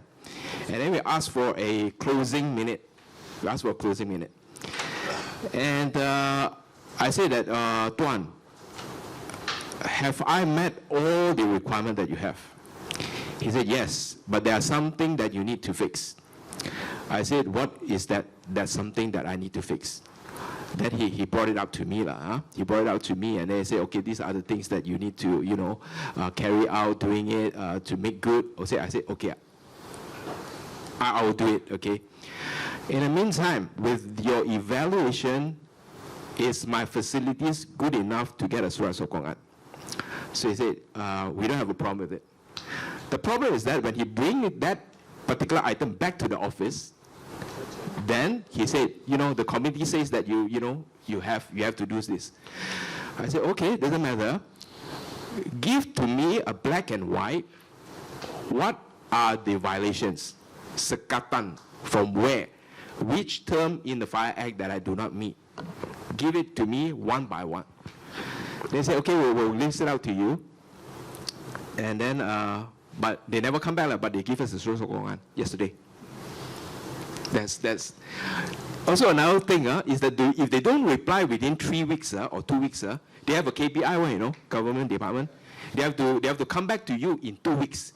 So in the event that they don't come back to you in 2 weeks, write to their jabatan daerah, the pengarah, write to them, escalate it, viral it in a sense. So then they will know you are somebody lah. So they don't play tricks with you anymore. So that's how we get along with it, and you know, we don't pay for bribe, but we get it. So that's an excellent suggestion, to actually call out the delays and call out the potential opportunity for bribes, etc. Okay. Last motivating sentence, but only 2 minutes. 2 minutes. Okay, I'll keep it 1 minute. Have faith. Okay, I think every little part that we play makes the difference. If you look at what has changed in Malaysia, I want to quote one YB, they used to say, you know, to say in Malaysia there's no freedom of speech. Yeah, that was before they became government. The only difference is now that back then, okay, is that there is no freedom after speech. Yeah, I think the press freedom, whether widely reported or not, I think a lot more things are being reported in the press today. For whoever that's in the media, I think create the awareness. Yeah, my staff is sitting at the back. She was commenting, wow, actually got so much corruption that's ongoing on. Honestly, yeah, I think a lot are not aware. And it has to start from young. If this part we don't get it right, we will never get it right. There's no way you can influence the whoever politician that is there, that has been corrupted, that's continue to do what they want to do. You need to get the right breed of politician, hopefully that one day will run the country. Yeah, and for all of us, what we can do, carry on your daily life, carry on business with good integrity, and of course, exercise your work for the right politician. They say it's okay to have stupid politician, but not a stupid follower. A stupid follower that follows a stupid politician. Yeah? Okay. All right. So on SME side, I think, of course, I'm very agreeable with what Ms. Lim has mentioned as well. I think, again, most important part is education. Education on all levels, education from the primary students to all the way to business owners, to startups, on the importance of integrity and corruption practices and whatnot, and what kind of laws that we have in Malaysia. Yeah, so everybody is on part of that, and I think that would be one of the lowest hanging fruit. Easy for us to do and execute right away, and I think that is very, very important. Secondly is the transparency and whistleblower safeguard on all the SMEs as well. Third thing, on the licensing part and all that, we could actually digitalize everything on renewals and all that, just like what we have currently, which is my lesson. My license is actually only several states currently, if I'm not mistaken, Selangor, Wilayah, and Penang. We can just make it national, make it easy for people to apply and renew their licenses. That would be some of the really basic thing that you can start doing, like what Ms. Lim has mentioned. So we start step by step, slowly. We are going to achieve something, rather than just sitting here and talking and not doing anything about it. Yeah, I think that's very important. Start with small steps. Yeah. Okay, I'm not sure whether it's going to be positive or whatever it is, but in my 30 years of practice, there are two questions that have come up many times when I see my clients, especially clients from out of the country. The first question is, are your judges corrupt? So many. Okay, that's the first thing they do when they have a case in Malaysia. The second question I've had quite recently, a couple of years ago, was this Korean representatives who flew in because their local guy was taken in for questioning by MACC. As we sat down in the meeting, the first question they asked me was, is your MACC corrupt? Okay? My point is this, we have to be bold enough to open our mouth to ask that question. We cannot sit back and just go, it is what it is, therefore what it is. So the next question for all this, the next response for all these things is that what are we going to do about it, knowing that this is the case? Right? I would advise them, as a lawyer, I don't have experiences of getting for license and all the stuff. We are a law firm, it's quite different. And they don't play around with us because they know we're lawyers. Right? So in terms of that, it's less of a problem that I have felt personally. But for my clients, what we tell them is, at the end of the day, you don't keep quiet. If you're a foreign entity, go to your embassy, tell them this is happening, right? Get that outrage going, that things are not quite right, not quite what it is. If we keep quiet, there's nothing, it will continue for another generation, 2 generations of what it is. But what I find is that it is usually the foreign parties that do it. It is not us, because we fear, we want business, we want that. As I've said, I'm most impressed with the client that says, I will withdraw from this project because it's tainted. That's the whole point. You may not get your business today, but ultimately, that's where our economy is going to suffer, because you continue with it. If you withdraw, ultimately, I think that the payback will come back to you for what you do. That's what it is. It's no immediate step, no immediate response, because it's so institutionalized today.